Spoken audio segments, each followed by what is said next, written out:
नमस्कार दोस्तों, आप सभी का हमारे चैनल पर दिल से स्वागत है। दोस्तों, आज हम बात करने वाले एक ऐसी फिल्म के बारे में जिसमें है रहस्य, प्यार, डर और एक ऐसा सच जो जिंदा और मृत दुनिया को जोड़ देता है। आज की फिल्म है haunted 3D ghost of the past. ये फिल्म सिर्फ डराने के लिए नहीं बनी है, बल्कि हमें यह सिखाती है कि सच्चा प्यार कभी भी ख़त्म नहीं होता, चाहे इंसान इस युग में दुनिया में हो या फिर इस दुनिया से चला गया हो। तो वीडियो को अंत तक ज़रूर देखिए, क्योंकि आखिर में एक ऐसा मोड़ आने वाला है जो आपको सोचने पर मजबूर कर देगा। अगर वीडियो अच्छा लगे तो लाइक करें, चैनल को सब्सक्राइब करना ना भूलें। तो चलिए दोस्तों, अब शुरू करते हैं आज की कहानी। तो कहानी की शुरुआत होती है एक युवक से जिसका नाम होता है रेहान। रेहान एक आर्किटेक्ट होता है, यानी पुरानी इमारतों को ठीक करने का काम वह करता है। एक दिन उसे बहुत पुरानी हवेली को ठीक करने का काम मिलता है। यह हवेली जंगल के पास बनी होती है, शहर से बहुत दूर होती है, कई सालों तक बंद पड़ी होती है। लोग कहते कि इस हवेली में कुछ अजीब सी घटनाएं होती है, लेकिन रेहान इन बातों पर बिल्कुल भी भरोसा नहीं करता। उसके लिए यह सिर्फ एक आम प्रोजेक्ट है। रेहान अपनी गर्लफ्रेंड माया के साथ उस हवेली में रहने चले जाता है। जैसे ही दोनों हवेली में कदम रखते हैं, उन्हें ठंडी हवा का झोंका महसूस होता है, मानो कोई उन्हें देख रहा हो, लेकिन वे इसे नज़रअंदाज कर देते हैं। पहली ही रात रेहान को नींद में कुछ अजीब सी आवाज़ें सुनाई देती हैं, कभी दरवाजे खुलने की, कभी किसी के चलने की। वह उठकर देखने जाता है, लेकिन वहाँ पर कोई नहीं होता। सब कुछ बिल्कुल शांत। वह सोचता है कि शायद थकान की वजह से ऐसा लग रहा है और फिर से सो जाते हैं। लेकिन माया को भी अजीब सपना आता है। सपने में वह एक लड़की को रोते हुए देखती है, जो बार बार कह रही होती है कि मुझे इंसाफ चाहिए। माया डर कर जाग जाती है और रेहान को सब कुछ बताती है।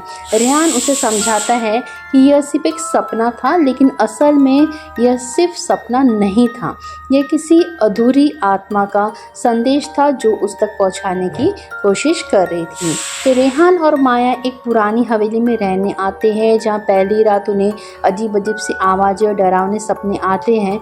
माया ने एक लड़की को सपने में रोते हुए देखा और इंसाफ की बात कर रही थी। अब धीरे धीरे उस हवेली का रहस्य सामने आने वाला है। अगली सुबह रेहान जल्दी उठकर अपने काम में लग जाता है। वह हवेली के टूटे हुए हिस्सों को ठीक करने लगता है, पुरानी दीवारों पर जमी हुई धूल साफ करता है। तभी उसे एक कमरे की दीवार पर कुछ लिखा हुआ दिखाई देता है। वह पास जाकर देखता है। दीवार पर बहुत ही पुराने अक्षरों में लिखा होता है, मैं यहाँ फंसी हुई हूँ, मुझे आज़ाद कर दो। रेहान घबरा जाता है। वह तुरंत माया को बुलाता है। माया भी उसे देखकर डर जाती है। दोनों समझ जाते कि यहाँ कुछ तो गड़बड़ है। उसी दिन शाम को रेहान पास के गांव जाता है। वहाँ उसकी मुलाकात एक बुजुर्ग आदमी से होती है। वह उस आदमी का नाम होता है रामदीन बाबा। रामदीन बाबा सालों से इस इलाके में रहते हैं। रेहान उनसे हवेली के बारे में पूछता है। पहले तो बाबा बात टाल देते हैं, लेकिन जब रेहान जिद करता है तो बाबा गहरी सांस लेकर कहते हैं कि बेटा, इस हवेली में कभी एक लड़की रहती थी, उसका नाम था संजना। बाबा बताते हैं कि संजना बहुत ही सुंदर और समझदार लड़की थी। वह उसी हवेली के मालिक की बेटी थी। उसे एक लड़की से प्यार हो गया था जिसका नाम था अमन। अमन गरीब था, लेकिन दिल का बहुत साफ था। दोनों एक दूसरे से बहुत प्यार करते थे, लेकिन संजना के पिता को यह रिश्ता मंजूर नहीं था। उन्हें अपनी बेटी की शादी एक अमीर आदमी से करनी थी। जब संजना ने मना किया तो उसके पिता ने उसे हवेली में बंद कर दिया। बाबा आगे बताते हैं कि संजना रोज अमन का इंतजार करती थी, लेकिन अमन को कभी पता ही नहीं चला कि संजना को कैद कर लिया गया है। कुछ लोगों ने जानबूझकर उसे गलत खबर दी कि जब संजना अब जिंदा नहीं रही। यह सुनकर अमन भी टूट गया। वह हमेशा के लिए गाँव छोड़कर चला गया। उधर संजना अकेले अकेले उस हवेली में तड़पती रही और धीरे धीरे उसकी तबीयत बिगड़ती गई और एक दिन वह उसी कमरे में हमेशा के लिए शांत हो गई। जब बाबा अपनी पूरी कहानी पूरी करते हैं तो रेहान और माया सन्न रह जाते हैं। उन्हें समझ आ जाता है कि जो आत्मा उन्हें महसूस हो रही है वह शायद संजना की ही है। उस रात हवेली में अजीब घटनाएं और तेज हो जाती हैं। दरवाजे अपने आप खुलने लगते हैं, शीशे हिलने लगते हैं और दीवारों से रोने की आवाज़ आती है। माया बहुत डर जाती है, लेकिन रेहान अब डरने की बजाय सच जानना चाहते हैं। एक रात रेहान और माया मिलकर हवेली के पुराने हिस्से में जाते हैं। वहाँ उन्हें एक बंद कमरा मिलता है जिस पर सालों से ताला लगा होता है। रेहान किसी तरह ताला तोड़ देता है और जैसे ही दरवाजा खुलता है अंदर से ठंडी हवा बाहर आती है। कमरे के बीच में एक पुरानी मेज और कुछ जले हुए कागज और एक टूटी हुई तस्वीर होती है। तस्वीर में संजना और अमन साथ खड़े होते हैं और दोनों मुस्कुरा रहे होते हैं। माया की आंखों में आंसू आ जाते हैं। उसी रात माया को फिर सपना आता है, लेकिन इस बार सपना बहुत ही साफ होता है। संजना उनके सामने आकर कहती है कि मैं बुरी नहीं हूँ, मैं सिर्फ इंसाफ चाहती हूँ, मेरा सच दुनिया के सामने लाओ। माया घबराकर उठ जाती है और रेहान को सब बताती है। अब दोनों तय कर लेते कि वह संजना को इंसाफ दिलाकर ही रहेंगे। तो पहले इस पार्ट में देखा कि हमने कि रेहान और माया को पता चलता है कि हवेली में भटकने वाली आत्मा संजना की है, जिसे उसके ही पिता ने कैद कर दिया था और झूठी खबर देकर अमन से अलग कर दिया था। संजना की आत्मा अब इंसाफ चाहती है और रेहान और माया ने उसकी मदद करने का फैसला कर लिया है और अब कहानी एक नए मोड़ पर पहुंचने वाली है। अगली सुबह रेहान और माया सबसे पहले अमन को ढूंढने का फैसला करते हैं, लेकिन गांव वालों पर पूछने पर पता पड़ता है कि अमन तो सालों पहले ये इलाका छोड़ चुका है। कोई नहीं जानता कि अब वह कहाँ है। लेकिन एक बुजुर्ग महिला बताती है कि सुना है बेटा, वह शहर के पास किसी आश्रम में रहता है। रेहान और माया तुरंत वहां जाने का फैसला करते हैं। दोनों शहर के बाहर बने एक छोटे से आश्रम में पहुंचते हैं। वहां उन्हें एक शांत स्वभाव का बूढ़ा आदमी मिलता है, जिसके चेहरे पर बहुत ही गहरी उदासी होती है। जब रेहान उनका नाम पूछता है तो वह धीरे से कहता है कि मैं अमन हूँ। यह सुनकर माया चौंक जाती है। रेहान भावुक हो जाते हैं। वे उसे सारी कहानी बताते हैं कि संजना आज भी उसे याद कर रही है और उसकी आत्मा अभी तक भटक रही है। पहले तो अमन यकीन नहीं करता, लेकिन जब माया उसे संजना की तस्वीर दिखाती है तो उसकी आंखों में आंसू बहने लगते हैं। अमन कहता है, मुझे बताया गया था कि वो अब इस दुनिया में नहीं है। मैं खुद को दोषी मानता रहा कि मैं उसे बचा नहीं पाया। वह बताता है कि उस गम में उसने सब कुछ छोड़ दिया और साधु बनकर आश्रम में रहने लगा। रेहान उसे समझाता है कि आपकी वजह से नहीं हुआ ये सब, सच अब सामने आना जरूरी है। आखिरकार अमन साथ चलने को तैयार हो जाता है। तीनों वापस हवेली पहुंचते हैं। जैसे ही अमन अंदर कदम रखता है, हवा तेज चलने लगती है। मोमबत्तियां अपने आप बुझने लगती हैं, मानो संजना उसे अपनी मौजूदगी का एहसास करवा रही हो। माया को अचानक संजना की आवाज़ सुनाई देती है, अमन तुम आ गए। माया कांप जाती है, लेकिन रेहान उसे हिम्मत देता है। उसी रात संजना माया के सपने में फिर आती है। इस बार वह पूरा सच बताती है। वह कहती है कि उसके पिता अकेले दोषी नहीं थे। हवेली का एक नौकर रघु ही असली साजिश करता था। रघु अमीर दामाद से पैसे लेना चाहता था, इसलिए उसने अमन तक छोटी खबर पहुंचाई और संजना को कमरे में बंद रखने में मदद की। रेहान गांव में जाकर रघु के बारे में पता करता है। उसे मालूम होता है कि रघु अभी भी जिंदा है और पास के गांव में रहता है। रेहान, माया और अमन उससे मिलने जाते हैं। पहले तो रघु इनकार करता है, लेकिन जब वे संजना का नाम लेते हैं तो वह डर जाता है और टूटकर सच कबूल कर लेता है। अब सबको पता चल चुका होता है कि संजना की आत्मा को शांति तभी मिलेगी जब उसका सच सबके सामने आएगा और अमन उसे आखिरी बार अलविदा कहेगा। गांव के पंडित से सलाह ली जाती है और वे एक विशेष पूजा करने को कहते हैं, जिससे आत्मा को शांति मिले। पूजा के दिन हवेली को फूलों और दियों से सजाया जाता है। अमन संजना की तस्वीर के सामने बैठता है और रोते हुए कहता है, मुझे माफ़ कर दो, मैं तुम्हें बचा नहीं पाया। तभी हल्की रोशनी फैलती है और संजना की छवि दिखाई देती है। वह मुस्कुराती है, मानो कह रही हो, मैं तुम्हें माफ़ करती हूँ। और धीरे धीरे वह रोशनी आसमान में मिल जाती है। हवेली में शांति छा जाती है। अब न कोई आवाज़, न कोई डर, सिर्फ सुकून। संजना की आत्मा को मुक्ति मिल जाती है। यह कहानी फिल्म हमें सिखाती है कि सच्चा प्यार कभी मरता नहीं और सच को दबाने से कभी भी शांति नहीं मरती। गलत करने वालों को एक न एक दिन जवाब देना ही पड़ता है। पिछले भाग की जो झलक थी दोस्तों, हमने पिछले भाग में देखा कि संजना की आत्मा को आखिरकार इंसाफ मिल गया।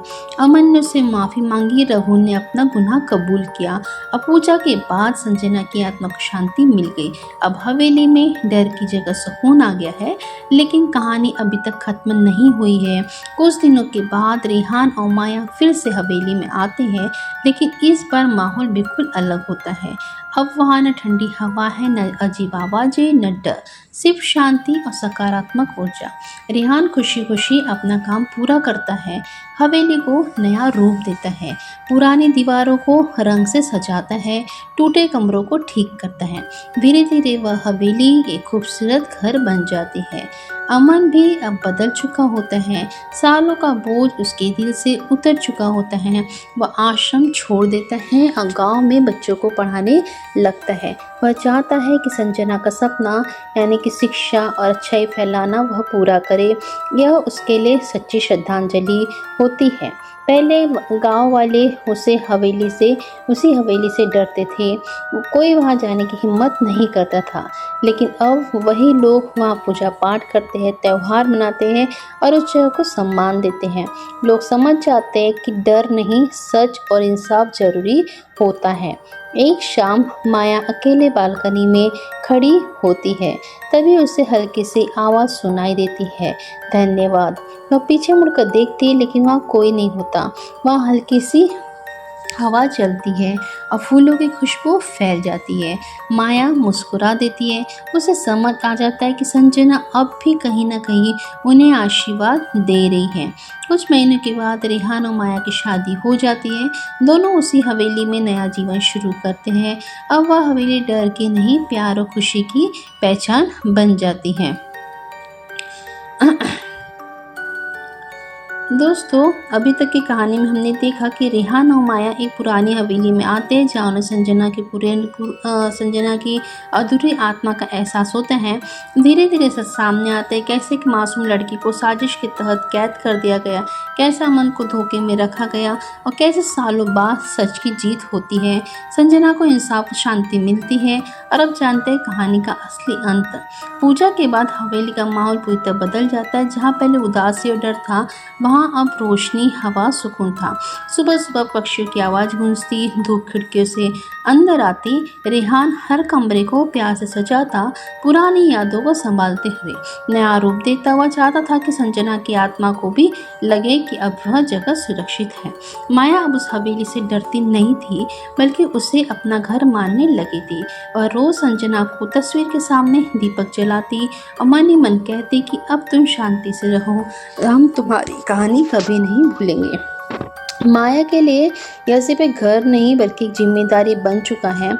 अमन के जीवन में सबसे बड़ा बदलाव आता है। वह अब टूट चुका इंसान नहीं रहता, बल्कि एक मजबूत और सकारात्मक इंसान बन जाता है। वह बच्चों को पढ़ाने के साथ साथ लोगों को सच और ईमानदारी का महत्व सिखाता और हर महत्व समझाता। वह हर साल संजना की पुण्यतिथि पर हवेली आकर श्रद्धांजलि देता। यह उसका प्रेम और सम्मान था। धीरे धीरे पूरे इलाके में सकारात्मक बदलाव आने लगता है। लोग अंधविश्वास छोड़ने लगते हैं, डर की जगह समझदारी आती है। गांव के लोग समझ जाते हैं कि किसी जगह से नहीं, बल्कि गलत कामों से डरना चाहिए। हवेली अब एक सांस्कृतिक स्थल बन जाती है, जहाँ कार्यक्रम होते हैं, कविता, संगीत और शिक्षा से जुड़ी आयोजन होते हैं। एक रात तेज बारिश हो रही होती है। माया खिड़की के पास खड़ी होती है, तभी उसे कांच पर हल्की सी आकृति दिखती है, जैसे कोई मुस्कुरा रहा हो। वह घबराती नहीं, बस हाथ जोड़कर कहती है, धन्यवाद। तभी हवा थम जाती है और आसमान साफ हो जाता है। यह संकेत था कि संजना पूरी तरह मुक्त हो चुकी है। रेहान अकेले बैठकर सोचता है, अगर वह इस हवेली में नहीं आता तो शायद ये कभी सच सामने नहीं आता। वह समझ जाता है कि इंसान की ज़िंदगी में कोई ना कोई मकसद हर इंसान की ज़िंदगी में कोई ना कोई मकसद होता है और शायद उसका मकसद संजना को न्याय दिलाना था। अब कुछ समय के बाद रेहान और माया की शादी होती है पूरे गांव की मौजूदगी में, सादगी और प्यार के साथ। शादी के बाद दोनों उसी हवेली में गृह प्रवेश करते हैं। अब वह हवेली डर की नहीं उम्मीद की पहचान बन जाती है। रेहान एक कमरा बनवाता है जहाँ संजना और अमन की कहानी को सम्मान दिया जाता है। वहाँ तस्वीरें, किताबें और लेख रखे जाते हैं ताकि आने वाली पीढ़ियाँ सीखें कि प्यार, सच्चाई और साहस क्या होता है। प्यार, सच्चाई और साहस क्या होता है। अब हम जानेंगे कि घोस्ट ऑफ द पास्ट जो मूवी है, ये लोगों को, ये जो फिल्म है, लोगों को क्यों पसंद है। तो जब भी कोई फिल्म रिलीज़ होती है तो कुछ फिल्में सिर्फ देखी जाती है, लेकिन कुछ फिल्में लोगों के दिल में बस जाती हैं। Haunted 3D ghost of the past ऐसी ही एक कहानी थी जिसे देखने के बाद लोग सिर्फ डर ही नहीं गए बल्कि भावुक भी हो गए और लंबे समय तक इसे याद करते हैं। तो अब हम जानेंगे कि आखिरकार लोगों को यह फिल्म इतनी ज़्यादा क्यों पसंद आई, इसमें ऐसा क्या खास था, क्यों यह बाकी हॉरर फिल्मों से अलग बनी। डर के साथ भावनाओं का मेल। तो अधिकतर जो हॉरर फिल्में होती हैं सिर्फ डर पर ही ध्यान देती है, जैसे कि अचानक डरावना सीन, तेज आवाज़, भूत का चेहरा। लेकिन हॉन्टेड 3D ने कुछ अलग किया। इसमें डर के साथ साथ प्यार, दर्द, भावना, इंसाफ को भी जोड़ा गया। संजना और अमन की कहानी ने लोगों को अंदर तक छू लिया। लोग सिर्फ डर नहीं रहे थे बल्कि रो भी रहे थे। यही वजह थी कि यह फिल्म दिल से जुड़ गई। मजबूत और भावुक कहानी। इस फिल्म की जो सबसे बड़ी ताकत थी इसकी कहानी में था सच्चा प्यार, धोखा, साजिश, इंतजार, इंसाफ की लड़ाई। लोगों को लगा कि यह सिर्फ एक भूत की कहानी नहीं है, यह एक टूटे हुए दिल की कहानी है। आजकल दर्शक सिर्फ डर नहीं चाहते, वे कहानी चाहते हैं और यह फिल्म वही देती है। संजना का किरदार सबसे बड़ी वजह, तो संजना का किरदार लोगों को बहुत पसंद आया। क्यों? तो क्योंकि वह मासूम थी, सच्ची थी, वफादार थी, मजबूत थी और उसके साथ जो गलत हुआ वह देखकर हर दर्शक को गुस्सा आया। लोग सोचने लगे काश कोई उसकी मदद करता। ये भावनात्मक जुड़ाव था, उसने फिल्म को खास बना दिया। अमन का किरदार भी बहुत गहरा था। वह एक ऐसा इंसान था जो बिना गलती की सजा पा गया। झूठी खबर ने उसकी ज़िंदगी बर्बाद कर दी। बहुत से लोग खुद को अमन से जोड़ पाए क्योंकि असल ज़िंदगी में भी कई लोग गलतफहमी की वजह से अपना प्यार खो देते हैं। इसलिए दर्शकों को अमन की कहानी सच्ची लगी। डर जो विनाशीलता और हिंसा के। आजकल कई हॉरर फिल्मों में ज़रूरत से ज़्यादा हिंसा, गलत भाषा और अश्लील दृश्य दिखाए जाते हैं, लेकिन हॉन्टेड 3D साफ सुथरी फिल्म थी। इसमें डर था लेकिन गलत चीज़ें नहीं थी, इसलिए फैमिली ऑडियंस, बुजुर्ग, युवा सब इसे देख सकें। और यही वजह थी कि इसकी रीच भी ज़्यादा हुई। शानदार 3D इफ़ेक्ट। तो जब ये फिल्म रिलीज़ हुई तब 3D टेक्नोलॉजी बहुत नई थी।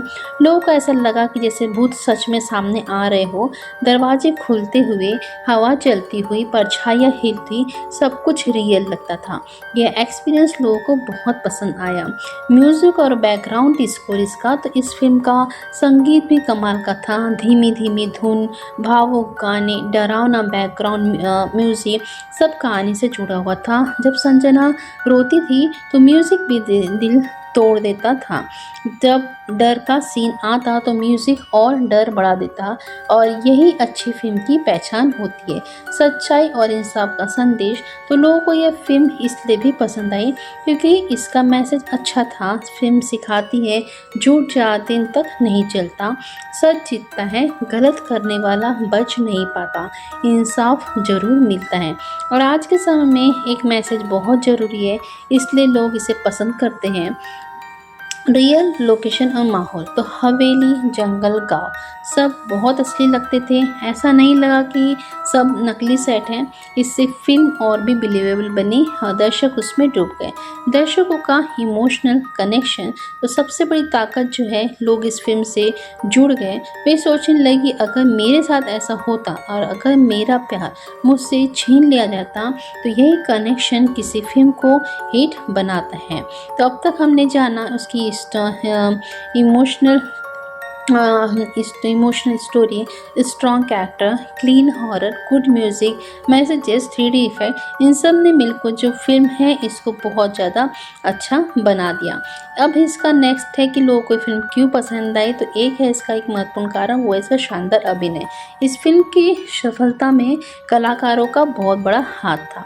रेहान का रोल निभाने वाले अभिनेता ने डर, हिम्मत और प्यार तीनों को बहुत अच्छे से दिखाया। माया की भूमिका निभाने वाले अभिनेत्री ने मासूमियत और मजबूती दोनों का संतुलन रखा और सबसे ज़्यादा तारीफ मिली संजना के किरदार को। उसकी आंखों में दर्द छलकता था, बिना ज़्यादा डायलॉग के भी वह बहुत कुछ कह जाती थी। यही सच्ची एक्टिंग होती है। आजकल कई फिल्मों में डायलॉग बहुत बनावटी लगते हैं, लेकिन इस फिल्म से बातें बिल्कुल असली ज़िंदगी जैसी थी, जैसे कि मैं तुम्हारे बिना अधूरा हूँ, मुझे इंसाफ चाहिए, सच छुपाया नहीं जा सकता। ऐसे डायलॉग सीधे दिल पर लगते हैं, लोग इन्हें याद भी रखते हैं। अच्छी एडिटिंग और टाइमिंग, तो फिल्म की एडिटिंग भी बहुत ही बढ़िया थी। न कहानी खींची हुई लगी, न जल्दी खत्म हुई, हर सीन सही समय पर आता था। डर वाले सीन अचानक नहीं, धीरे धीरे बनाए गए थे, इससे सस्पेंस बना रहा। सस्पेंस और रहस्य, तो फिल्म शुरू से अंत तक रहस्य बनाए रखती है। शुरू में नहीं पता चलता भूत कौन है, क्यों है, क्या चाहता है, और धीरे धीरे परतें खुलती है और यही चीज़ दर्शकों को बांधे रखती है। पारिवारिक मूल्य यानी कि फैमिली वैल्यू, फिल्म में परिवार की अहमियत भी दिखाई गई। भले संजना के पिता ने गलती की, लेकिन अंत में पछतावा भी दिखाया गया। इससे फिल्म रियलिस्टिक बनी। लोगों को लगा कि ऐसा असल ज़िंदगी में भी होता है। महिलाओं की मजबूती का संदेश, तो संजना कमज़ोर नहीं दिखाई गई, भले वह आत्मा थी, लेकिन वह न्याय के लिए खड़ी रही। यह बात खासकर महिलाओं को पसंद आई, क्योंकि फिल्म ने दिखाया कि सच के लड़ना जरूरी है, चुप रहना समाधान नहीं है। डर के साथ सुंदर दृश्य, तो फिल्म में सिर्फ अंधेरा ही नहीं था, सुबह के सीन, बारिश के सीन, जंगल के सीन, यह सब बहुत ही खूबसूरत दिखाए गए थे। इससे आंखों को भी अच्छा लगता था। धीमी लेकिन मजबूत कहानी, तो लोग कहते हैं कि फिल्म थोड़ी स्लो है, लेकिन यही उसकी ताकत थी। धीमी गति से भावनाएं गहरी बनी, लोग किरदारों से जुड़ गए। ट्रेलर और प्रमोशन, तो फिल्म का ट्रेलर बहुत ही दमदार था। उसमें डर, प्यार, रहस्य सब दिखाया गया था, लेकिन कहानी नहीं बताई गई। इससे क्यूरियोसिटी बनी और लोग थिएटर पहुंचे। वर्ल्ड ऑफ माउथ इन लोगों की सिफारिश सबसे बड़ी वजह थी कि लोगों की सलाह, जो फिल्म दिखाता और दूसरों से कहता कि भाई ये फिल्म जरूर देखना, कुछ अलग है, यही असली प्रमोशन होता है। रीवॉच वैल्यू यानी बार बार देखने के लायक, तो यह फिल्म एक बार देखकर ख़त्म नहीं होती, दूसरी बार देखने पर नई चीज़ें सामने आती है, छोटे छोटे संकेत पहले मिस हो जाते हैं, इसलिए लोग दोबारा भी देखते हैं। भारतीय संस्कृति से जुड़ा, तो पूजा, संस्कार, विश्वास सब भारतीय सोच के अनुसार थे, इससे दर्शकों को अपनापन लगा, यह फिल्म अपनी लगी। तो अब तक हमने जाना कि जो मूवी थी वो लोगों को किस किस कारण से पसंद आई। एक तो इसका strong acting, real dialogue, good writing, suspense और वुमेन एम्पावरमेंट, कल्चर्स कनेक्शन और रीवॉच वैल्यू, इसलिए फिल्म लोगों को पसंद आई। फिल्म पिछले भाग की झलक, तो जब हमने जाना कि कहानी भावना मजबूत थी, एक्टिंग और डायलॉग शानदार थे, सस्पेंस बना रहा, संस्कृति और संदेश जुड़े हुए थे। अब हम देखेंगे कि युवाओं, सोशल मीडिया और नई पीढ़ी ने इसे कैसे अपनाया। तो युवाओं से गहरा जुड़ाव, तो इस फिल्म ने खासकर युवाओं को बहुत आकर्षित किया, क्योंकि इसमें प्यार की सच्ची कहानी, गलतफहमी का दर्द और सपनों की टूटन दिखाई गई थी। आज के युवा भी रिश्तों में ऐसी ही परेशानियां झेलते हैं, इसलिए वे खुद को अमन और संजना से जोड़ पाए। सोशल मीडिया पर जबरदस्त चर्चा, फिल्म रिलीज होते ही फेसबुक, इंस्टाग्राम और यूट्यूब पर क्लिप्स वायरल होने लगी। लोग लिखते कि आज भी रुला देती है ये film, best emotional horror ever, Sanjana का रोल दिल छू गया। यही वायरल कंटेंट नई ऑडियंस लाता गया। मीम्स और रील्स का ट्रेंड, इस फिल्म के डायलॉग और सीन रील्स और शॉर्ट्स में छा गए।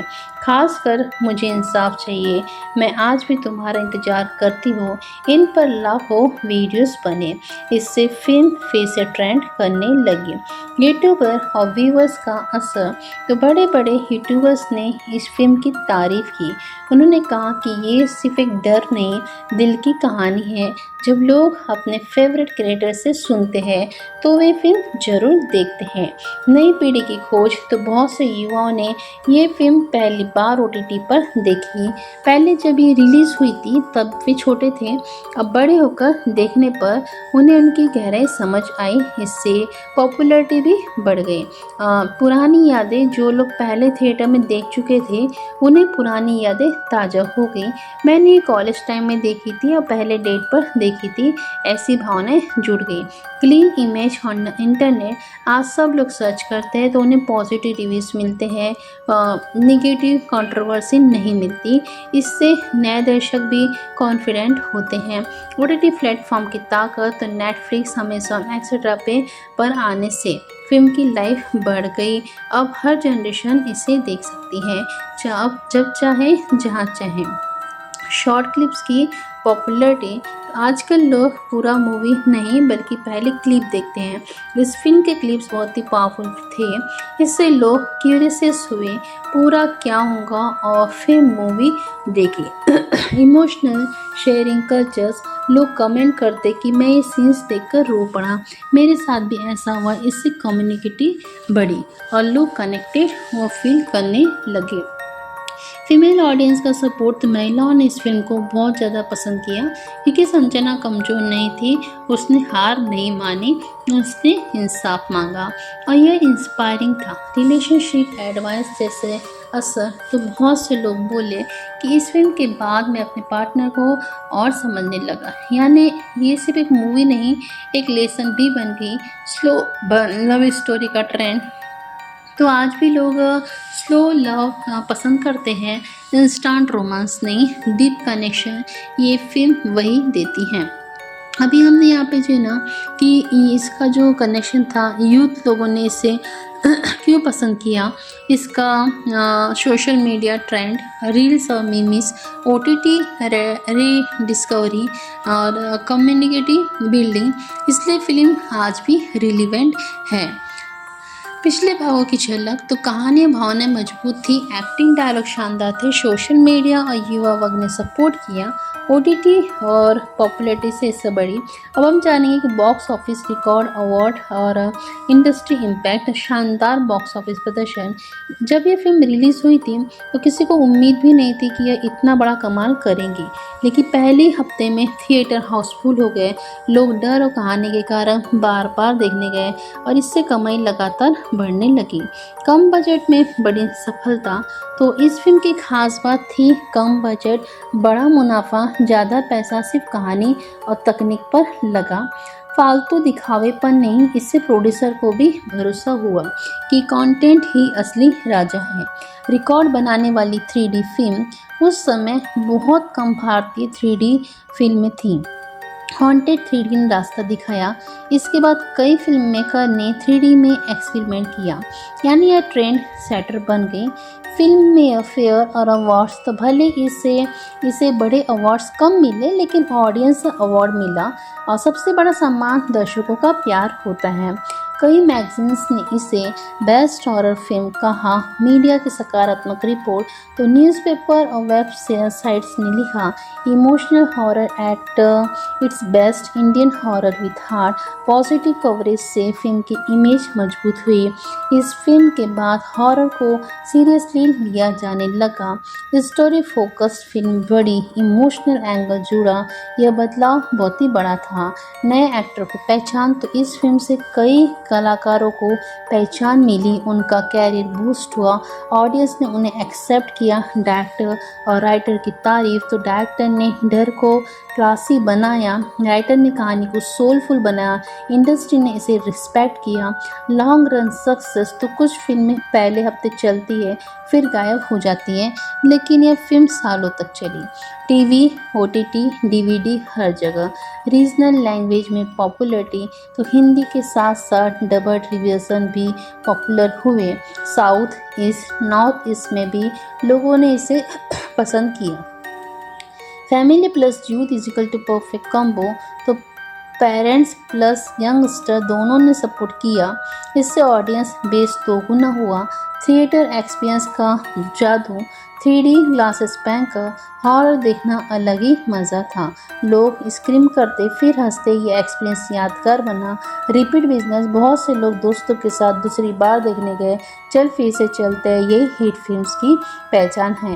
कंपैरिजन में आ गई तो दूसरी हॉरर फिल्मों की तुलना में यह ज़्यादा बैलेंस थी, ना ज़्यादा डर ना ज़्यादा रोमांस, और सब परफेक्ट। ब्रांड वैल्यू बनना तो हॉन्टेड एक ब्रांड बन गया, लोग सीक्वल की डिमांड करने लगे। नेम ही क्यूरियोसिटी पैदा करता है।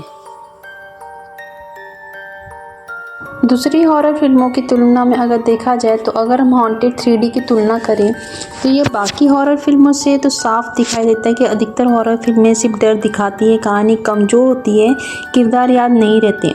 लेकिन यह फिल्म दिल को छूती है, किरदार याद रहते हैं, कहानी सोचने पर मजबूर करती है, इसलिए यह अलग बनी। हॉरर प्लस इमोशन का नया फॉर्मूला, तो इस फिल्म ने एक नया रास्ता दिखाया। डर प्लस प्यार प्लस दर्द प्लस इंसाफ, तो इस कॉम्बिनेशन को बाद में कई फिल्मों में फॉलो किया, लेकिन ओरिजिनलिटी इसी की थी। लंबे समय तक याद रहने वाली फिल्म, तो आज भी जब लोग बेस्ट हॉरर बोलते हैं तो हॉन्टेड 3D का ही नाम आता है। यह यादों में बसी हुई फिल्म है।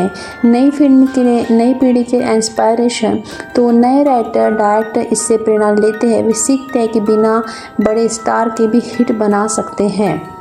स्टोरी सबसे इम्पॉर्टेंट है।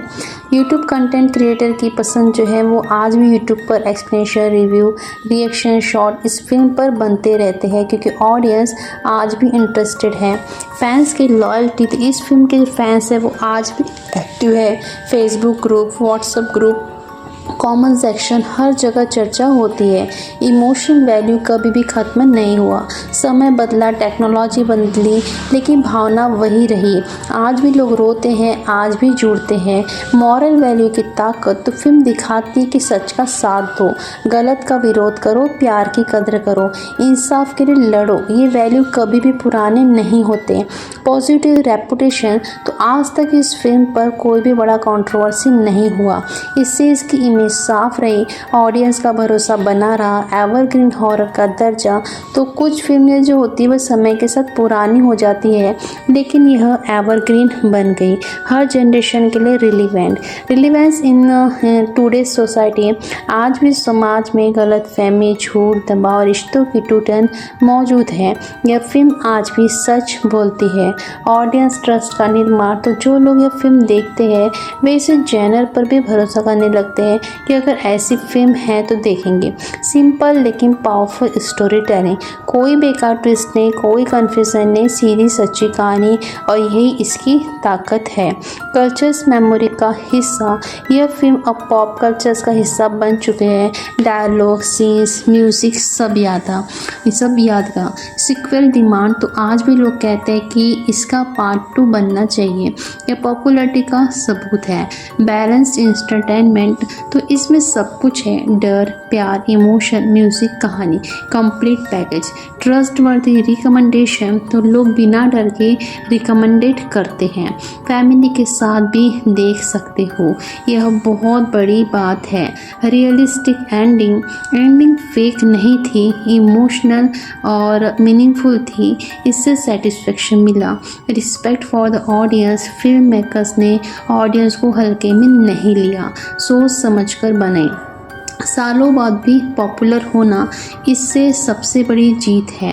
फाइनल कंक्लूजन तो दोस्तों haunted 3D ghost of the past लोगों को इसलिए पसंद आई क्योंकि इसमें दिल था, इसमें सच्चाई थी, इसमें डर के साथ प्यार था, इसमें मैसेज था, इसमें ईमानदारी थी और यही वजह है कि यह सिर्फ एक फिल्म नहीं, ये एक याद भी बन गई। तो दोस्तों आज हमने जाना कि लोगों को फिल्म इतनी ज़्यादा पसंद क्यों आई। अगर आपको एनालिसिस पसंद आया तो वीडियो को लाइक करें, चैनल को सब्सक्राइब करें और कमेंट में ज़रूर बताएं कि आपको इस फिल्म की सबसे अच्छी बात क्या लगी। और फिर मैं आपको फिर से मिलूँगी और एक कहानी नई फिल्म के साथ। अब हम जानेंगे कि ये जो फिल्म है इस फिल्म को फेसबुक पर, यूट्यूब पर, ट्विटर में क्या क्या कमेंट्स लोगों ने लिख के दिए, कुछ अच्छे कुछ बुरे, किस किस प्रकार कमेंट्स यहाँ पर आए। तो यहाँ पर इसके कमेंट्स को हम डिटेल्स में जानते हुए चलेंगे।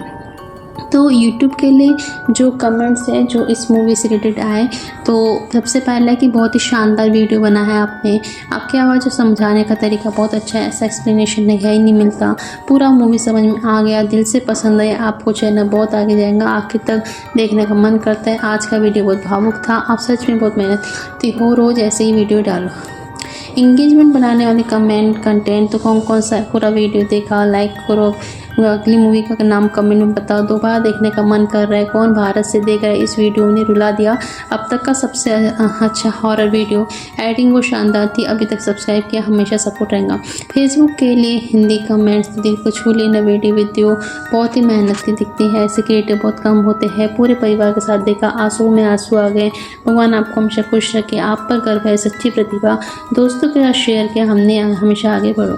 शेयर और सपोर्ट करने वाले कुछ कमेंट जैसे कि यह सब लोग यह वीडियो जरूर देखें, बहुत ज़रूरी देखना, बहुत ज़रूरी देखने वाला वीडियो, हर मूवी लवर को देखना चाहिए। फेसबुक का सबसे अच्छा पेज, वायरल होने वाले वीडियो, दोस्तों सपोर्ट करो, इस वीडियो को फॉलो करो, सुपर हिट वीडियो बार बार देखने का मन करता है, पूरा मनोरंजन। ट्विटर के लिए हिंदी कमेंट जैसे कि बहुत शानदार वीडियो, दिल से पसंद आया, कमाल का कंटेंट है, सलाम है आपकी मेहनत को, रोंगटे खड़े हो गए, बहुत भावुक वीडियो, जरूर देखे, बेहतरीन काम और व्यूज़ मिलना चाहिए, ऐसे ही चमकते रहो। हैशटैग वाले कमेंट दिखाई दे, हैशटैग शानदार वीडियो, हैशटैग मूवी प्रेमी, hashtag horror movie YouTuber, hashtag support करो, हैशटैग वायरल वीडियो, हैशटैग भारतीय YouTuber, hashtag movie review, hashtag trending, hashtag समा। सभी प्लेटफॉर्म के लिए खास कमेंट एक किया है कि आज तक इतना अच्छा एक्सप्रेशन नहीं देखा, हर वीडियो पहले से बेहतर होती जा रहा है, आपकी मेहनत साफ दिखती है, ऐसे ही आगे बढ़ते रहो, हमें आपका गर्व है, सच्चे दिल से बनाया गया वीडियो, बहुत ही प्रेरणादायक कंटेंट। इसके साथ ही यहाँ पे जो कमेंट्स है वो ये सब कमेंट्स हमें दिखाए गए। ये फेसबुक के लिए और हिंदी कमेंट दिखाए गए कि बहुत ही सुंदर प्रस्तुति, आपकी मेहनत सलाम के काबिल है। तो इस टाइप के जो कमेंट्स है वो हमको यहाँ पर दिखाई दिए। अब जब हम जानेंगे कि जो मूवी है उसका लोकेशन के बारे में।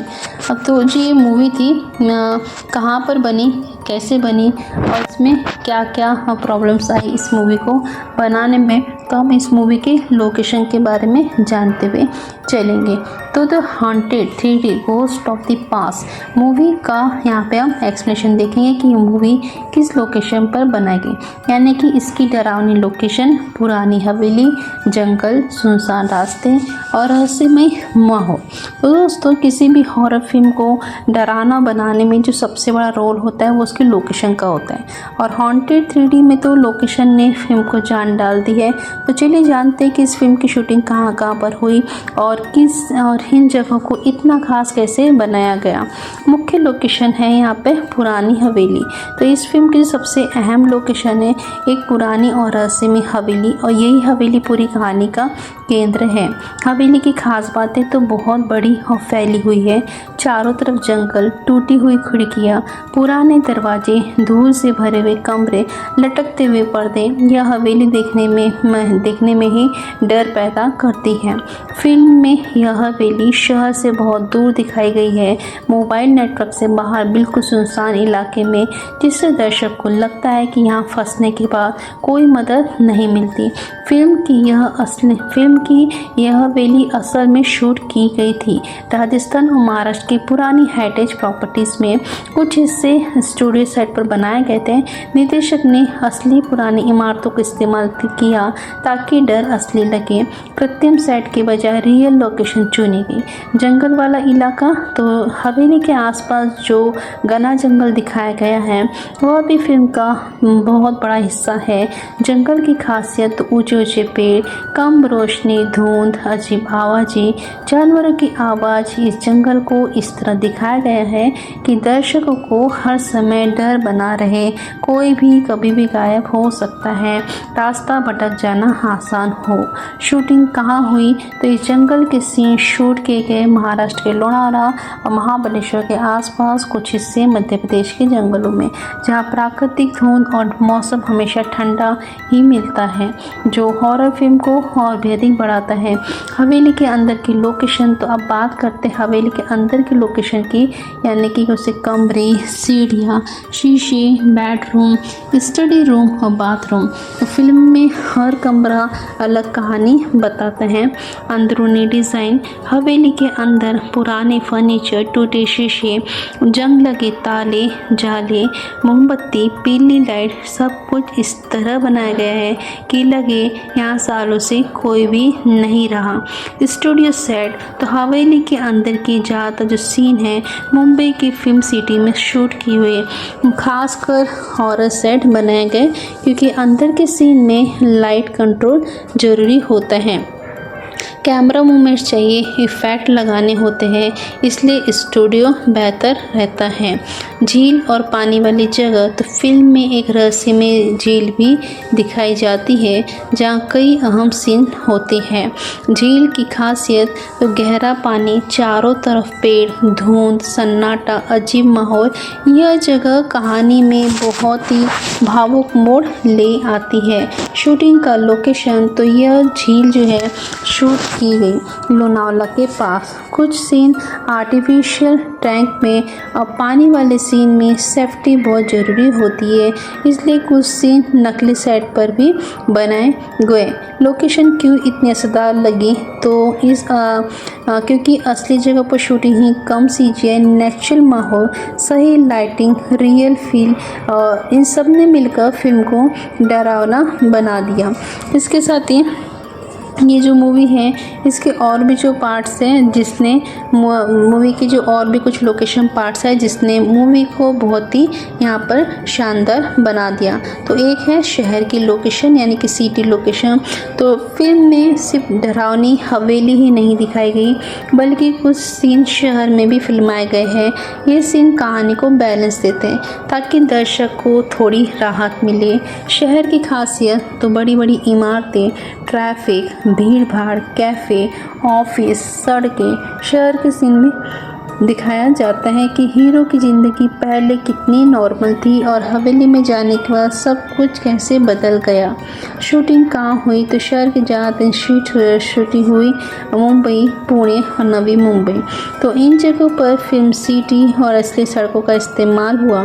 कॉलेज और लाइब्रेरी लोकेशन, तो फिल्म में फ्लैशबैक के दौरान एक कॉलेज और लाइब्रेरी दिखाई जाती है जहाँ पुराने समय की कहानी जुड़ी होती है। खास बातें, तो पुरानी किताबें, लकड़ी की अलमारियाँ, बड़ी खिड़कियाँ, शांत माहौल, धूप की रोशनी। यह जगह फिल्म को इमोशनल टच देती है। शूटिंग लोकेशन, कॉलेज के सीन शूट हुए पुणे और मुंबई के बीच, कुछ असली कॉलेज, कुछ सीन स्टूडियो सेट पर। लाइब्रेरी का सेट खास तौर पर बनाया गया था। अस्पताल की लोकेशन, तो फिल्म में एक अहम हिस्सा अस्पताल में होता है जहां कहानी बड़ा मोड़ लेती है। अस्पताल की खासियत, सफ़ेद दीवारें, लंबी कॉरिडोर, धीमी लाइट, सन्नाटा, मशीनों की आवाज़। यह जगह डर और सस्पेंस बढ़ाती है। शूटिंग कहाँ हुई? तो अस्पताल के सीन शूट हुए मुंबई के पुराने हॉस्पिटल बिल्डिंग, ज़्यादातर स्टूडियो सेट पर, क्योंकि रात के सीन शूट करना आसान होता है स्टूडियो में।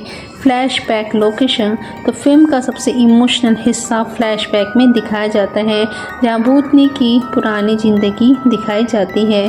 फ्लैशबैक जगहें, पुराना घर, स्कूल, मंदिर, नदी किनारा, खेत, इन जगहों से पता चलता है कि वह लड़की कितनी मासूम थी। शूटिंग कहाँ हुई, तो ये सीन शूट हुए मध्य प्रदेश, राजस्थान के गांव, महाराष्ट्र के ग्रामीण इलाके, जहाँ नेचुरल सुंदरता मिलती है। मंदिर और पूजा स्थल, तो फिल्म में एक पवित्र जगह भी दिखाई जाती है, जहाँ आत्मा को शांति दिलाने की कोशिश होती है। खासियत, तो घंटे की आवाज़, दिए, अगरबत्ती, मंत्र, शांत माहौल, यह जगह डर के बीच उम्मीद दिखाती है। शूटिंग लोकेशन, मंदिर के बीच शूट हुए, महाराष्ट्र और मध्य प्रदेश के पुराने मंदिर। कुछ सीन सेट पर। रात की शूटिंग लोकेशन, फिल्म के ज़्यादातर डरावने सीन रात में होते हैं। खास बातें, तो कम रोशनी, नीली लाइट, धुंध, सन्नाटा, हवा की आवाज़, रात की शूटिंग से डर कई गुना बढ़ जाता है। कैसे शूट किया गया, तो खास lights, smoke machine, camera filter, sound effect, इनसे माहौल बनाया गया। लोकेशन का कहानी से रिश्ता, तो इस फिल्म की हर लोकेशन कहानी से जुड़ी है, भावनाओं को दिखाती है, डर को बढ़ाती है, इसलिए रहस्य भी बनाए रखती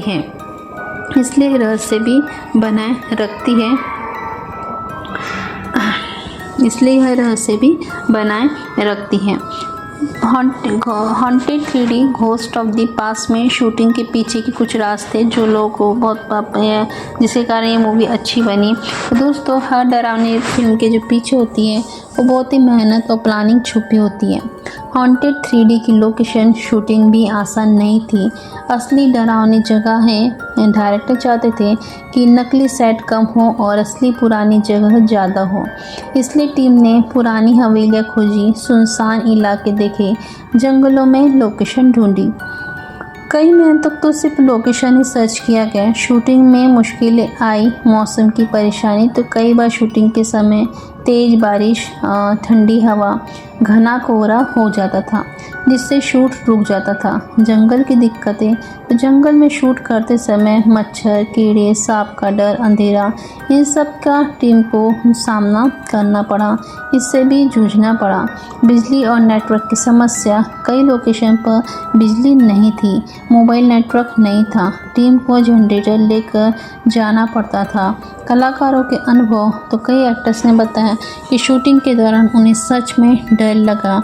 अजीब घटनाएं, अचानक दरवाजे बंद हो जाना, बिना हवा के पर्दे हिलना, अजीब आवाज़ें। हालांकि टीम ने इसे नेचुरल वजह माना। पर्दे के पीछे की तकनीक डर बनाने के लिए सिर्फ लोकेशन नहीं, तकनीक भी इस्तेमाल की। Camera tricks, slow movement, close shot, low angle, blur effect, इनसे डर बढ़ाया गया। साउंड डिज़ाइन, तो आवाज़ का बहुत रोल था। धीमी फुसफुसाहट, दरवाजे की चरमराहट, हवा की आवाज़, इनसे माहौल बनता है। लोकेशन से जुड़ी दिलचस्प बातें, हवेली की असली कहानी, जिस हवेली में शूट हुआ वह एक पहले राजा की थी और बाद में सालों तक बंद रही, इसलिए डरावनी लगती थी। जंगल की खासियत, तो उस जंगल में सुबह धुंध रहती थी और शाम जल्दी अंधेरा होता था, जो हॉरर के लिए परफेक्ट था। लोकेशन और दर्शकों का कनेक्शन, जब लोकेशन असली लगती है तो दर्शक कहानी में डूब जाता है, और यही वजह है कि हॉन्टेड ये लोगों को याद रहती हैं। इसके साथ ही अब हम जानेंगे इसका विदेशी लोकेशन, VX वाली जगह, 3D शूटिंग, फाइनल सीन्स की लोकेशन। विदेशी लोकेशन और विदेशी जैसा माहौल, हालांकि फिल्म ज़्यादातर भारत में शूट हुई है, लेकिन कुछ जगहों को इस तरह दिखाया गया है कि वे विदेश जैसे लगे। विदेशी जैसा फील कैसे बनाया गया, तो बड़ी बड़ी इमारतें, साफ सड़कें, मॉडर्न कैफ़े, ग्लास बिल्डिंग, चौड़ी रोड। इन सीन को देखकर लगता है कि जैसे कहानी किसी विदेश में चल रही हो। शूटिंग कहाँ हुई? तो ये सीन शूट हुए नवी मुंबई, अंधेरी, पवई। यहाँ की लोकेशन को स्मार्ट तरीके से इस्तेमाल किया गया। VFX और ग्रीन स्क्रीन लोकेशन। तो कुछ सीन असली जगह पर शूट नहीं हो सकते थे, इसलिए VFX का सहारा लिया गया। ग्रीन स्क्रीन का इस्तेमाल तो भूत का अचानक दिखना, उड़ना, दीवार से निकलना, गायब होना, ये सब स्क्रीन से बनाए गए। शूटिंग कहाँ हुई? तो VFX वाले सीन बने मुंबई के बड़े स्टूडियो फिल्म सिटी, बाद में कंप्यूटर से एडिट हुए। 3D शूटिंग की खास लोकेशन, क्योंकि यह फिल्म 3D में बनी थी, इसलिए शूटिंग बहुत खास तरीके से हुई। 3D कैमरा सेटअप, तो 2 कैमरे के साथ खास रिंग सिस्टम, भारी मशीनें, ज़्यादा जगह की जरूरत, इसलिए लोकेशन भी बड़ी चुनी गई। कहाँ शूट हुआ? तो 3D सीन ज़्यादातर शूट हुए बड़े हॉल, खुली जगह, हवेली के बड़े कमरे, ताकि गहराई दिखे। फाइनल सीन की लोकेशन, तो फिल्म का सबसे भावुक और डरावना हिस्सा, यानी कि आखिरी सीन, अंतिम दृश्य की जगह। यह सीन होता है उसी पुरानी हवेली में, रात के समय, बारिश के बीच और बिजली चमकते हुए। यह जगह कहानी को पूरी करती है। शूटिंग कैसे हुई? तो शूटिंग 5 रातों तक शूटिंग, आर्टिफिशियल बारिश, high power light, sound effect, इन सब ने मिलकर फाइनल सीन बना। लोकेशन से जुड़े मज़ेदार किस्से, टीम की बातें, कई लोग डर के मारे नहीं जाते थे। रात में शूट से डर लगता था, मजाक करके डर भगाया जाता था। चाय और ब्रेक, जंगल में शूट के समय चाय सबसे ज़्यादा पी जाती थी। सब मिलकर गाने सुनाते थे, माहौल हल्का रखते थे, क्योंकि ये लोकेशन यादगार बनी। इस फिल्म की जगह इसलिए यादगार रहती है क्योंकि असली लगती है, कहानी से जुड़ती है, डर बढ़ाती है, इमोशन दिखाती और माहौल बनाती है। यही वजह है कि दर्शक आज भी इसे पसंद करते हैं। ये वजह है कि आज भी दर्शक इसे पसंद करते हैं। दोस्तों, अभी हम पूरी कहानी की लोकेशन को, अभी आपको भी समझ में आ गई होंगी कि फिल्म को क्यों पसंद किया गया और इसका लोकेशन था जिसकी वजह से लोगों ने इसे बहुत पसंद किया। अभी आज के इस वीडियो में बात कर लेंगे कि ऐसी हॉरर फिल्म के बारे में जिसने डर के साथ साथ कमाई में भी कमाल किया। इसने कमाई कितने की, इसे कमाई का हम बॉक्स ऑफिस वगैरह मालूम करेंगे। तो अब हम जानेंगे कि इस फिल्म का बजट कितना था, मेकर्स ने कितना पैसा लगाया, फिल्म ने बॉक्स ऑफिस पर कितना कमाया, फिल्म हिट थी या फ्लॉप। तो वीडियो को अंत तक जरूर देखें। तो फिल्म का जो कुल बजट था, सबसे पहले बात करते हैं बजट की। तो इस फिल्म को बनाने में लगा था लगभग 25 से 30 करोड़ रुपए। बजट का खर्च हुआ तो 3D कैमरा, टेक्नोलॉजी, लोकेशन की शूटिंग, VFX और एडिटिंग, कलाकारों की फीस, म्यूज़िक और बैकग्राउंड स्कोर, प्रमोशन और मार्केटिंग। 3D होने की वजह से इसका बजट थोड़ा ज़्यादा था। प्रमोशन और मार्केटिंग, फिल्म के प्रमोशन पर भी काफ़ी अधिक पैसा लगाया गया। प्रमोशन के तरीके तो TV पर trailer, YouTube add, social media, interview, poster, इनसे लोगों में पहले से अधिक उत्सुकता बन गई थी। पहले दिन की कमाई तो फिल्म के रिलीज़ होते ही पहले दिन ही अच्छी कमाई की शुरुआत हुई। पहले दिन की जो कमाई थी वो लगभग 3 करोड़ रुपए। हॉरर प्लस 3D होने की वजह से लोग थिएटर में देखने पहुंचे। पहले हफ्ते की कमाई तो पहले हफ्ते में फिल्म ने लगभग 18 करोड़ रुपए कमाए। यह एक अच्छा संकेत था। कुल बॉक्स ऑफिस कलेक्शन, भारत और विदेश मिलकर फिल्म की कुल कमाई रही लगभग 45 से 50 करोड़ रुपए। देश और विदेश से कमाई तो भारत में 38 करोड़, विदेश में 10 से 12 करोड़। OTT और सैटेलाइट सैटेलाइट राइट्स। तो बॉक्स ऑफिस के अलावा भी फिल्म ने कमाई की। डिजिटल कमाई, OTT rights 8 crore, TV rights 6 crore, music rights 2 crore और कुल लगभग 16 करोड़ रुपए। फिल्म हिट थी या फ्लॉप? यह अब सबसे बड़ा सवाल रहा। क्या यह फिल्म हिट थी? जवाब है हाँ, हिट थी, क्योंकि बजट 25 से 30 करोड़ और कुल कमाई 60 करोड़, यानी सब मिला के यानी मेकर्स को अच्छा खासा मुनाफा यहाँ पे हुआ। दर्शकों की प्रतिक्रिया, तो फिल्म में दर्शकों से अच्छा रिस्पांस मिला। युवाओं में क्रेज़ था, हॉरर लवर्स की पसंद। हालांकि कुछ लोगों को कहानी कमज़ोर लगी, लेकिन डर और 3D ने सब संभाल लिया। क्यों सफल रही यह फिल्म? तो इस फिल्म की सफलता के कारण डरावना कंटेंट, इसका 3D एक्सपीरियंस, रोमांटिक एंगल, अच्छा म्यूज़िक, सही प्रमोशन। तो दोस्तों ये सब इसके जो थे ये इसी कारण थे कि जिसके कारण यह जो मूवी थी इसका बजट अच्छा हुआ। कम बजट लगा कर भी फिल्म को अच्छा खासा अर्निंग हुआ। अब एक ऐसे फिल्म के बारे में जिससे अंदर बहुत से कई राज भी छुपे हैं जो शायद आपने कभी नोटिस भी नहीं किए होंगे, वह भी हम इसमें जान लेंगे। आज हम जानेंगे शूटिंग से कुछ जुड़े हुए सीक्रेट, एक्टर्स के कुछ अनसुने किस्से और छुपे हुए सीन, डायरेक्टर्स की प्लानिंग। तो वीडियो का अंत तक जरूर देखिएगा। असली जगह पर शूटिंग, तो इस फिल्म की ज़्यादा जो शूटिंग है वो असली पुरानी हवेली में हुई थी, जिससे डर और ज़्यादा रियल लगने लगा। कई सीन बिना सेट के भी फिल्माए गए थे। कलाकार सच में डर गए थे। तो कुछ एक्टर्स ने माना कि रात की शूटिंग के दौरान उन्हें सच में डर लगने लगा था, खासकर जब वह अकेले सीन होते थे। कई सीन काट दिए गए। तो फिल्म में कई डरावने सीन शूट हुए थे, लेकिन सेंसर बोर्ड की वजह से उन्हें हटा दिया गया ताकि फैमिली ऑडियंस भी देख सके। भूत की आवाज़ अलग से रिकॉर्ड हुई। भूतनी की आवाज़ स्टूडियो में अलग से रिकॉर्ड की गई थी ताकि वह और भी डरावनी लगे। फैक्ट 5 3D शूटिंग बहुत मुश्किल थी। तो 3D कैमरे बहुत भारी होते हैं, इसलिए शूटिंग में टाइम ज़्यादा लगता था। एक सीन कई बार शूट करना पड़ता था। फैक्ट 6 की डायरेक्टर की खास सोच, डायरेक्टर चाहते थे कि फिल्म सिर्फ डरावनी न हो बल्कि इमोशनल भी हो, इसलिए प्रेम कहानी जोड़ी गई। कुछ सीन बिना स्क्रिप्ट के थे, कुछ सीन एक्टर्स ने खुद बनाए थे, यानी कि इम्प्रोवाइज किए थे, जो बाद में फिल्म का हिस्सा बन गए। शूटिंग के दौरान हादसा, तो एक बार लाइट गिरने वाली थी, लेकिन टाइम पर बचाव हो गया, कोई भी घायल नहीं हुआ। म्यूजिक से डर बढ़ाया गया। फिल्म का बैकग्राउंड म्यूजिक खास तौर पर हॉलीवुड स्टाइल में बनाया गया ताकि सस्पेंस बढ़े। नेक्स्ट फैक्ट था कि असली अंत अलग था। शुरुआत में फिल्म का अंत अलग था, लेकिन टेस्ट ऑडियंस को पसंद नहीं आया, फिर बदला गया। पोस्टर में छुपा संकेत, तो फिल्म के पोस्टर में भूतनी की आंखों का रंग कहानी से जुड़ा था, जो बहुत कम लोगों ने नोटिस किया। विदेशों में ज़्यादा पसंद की गई।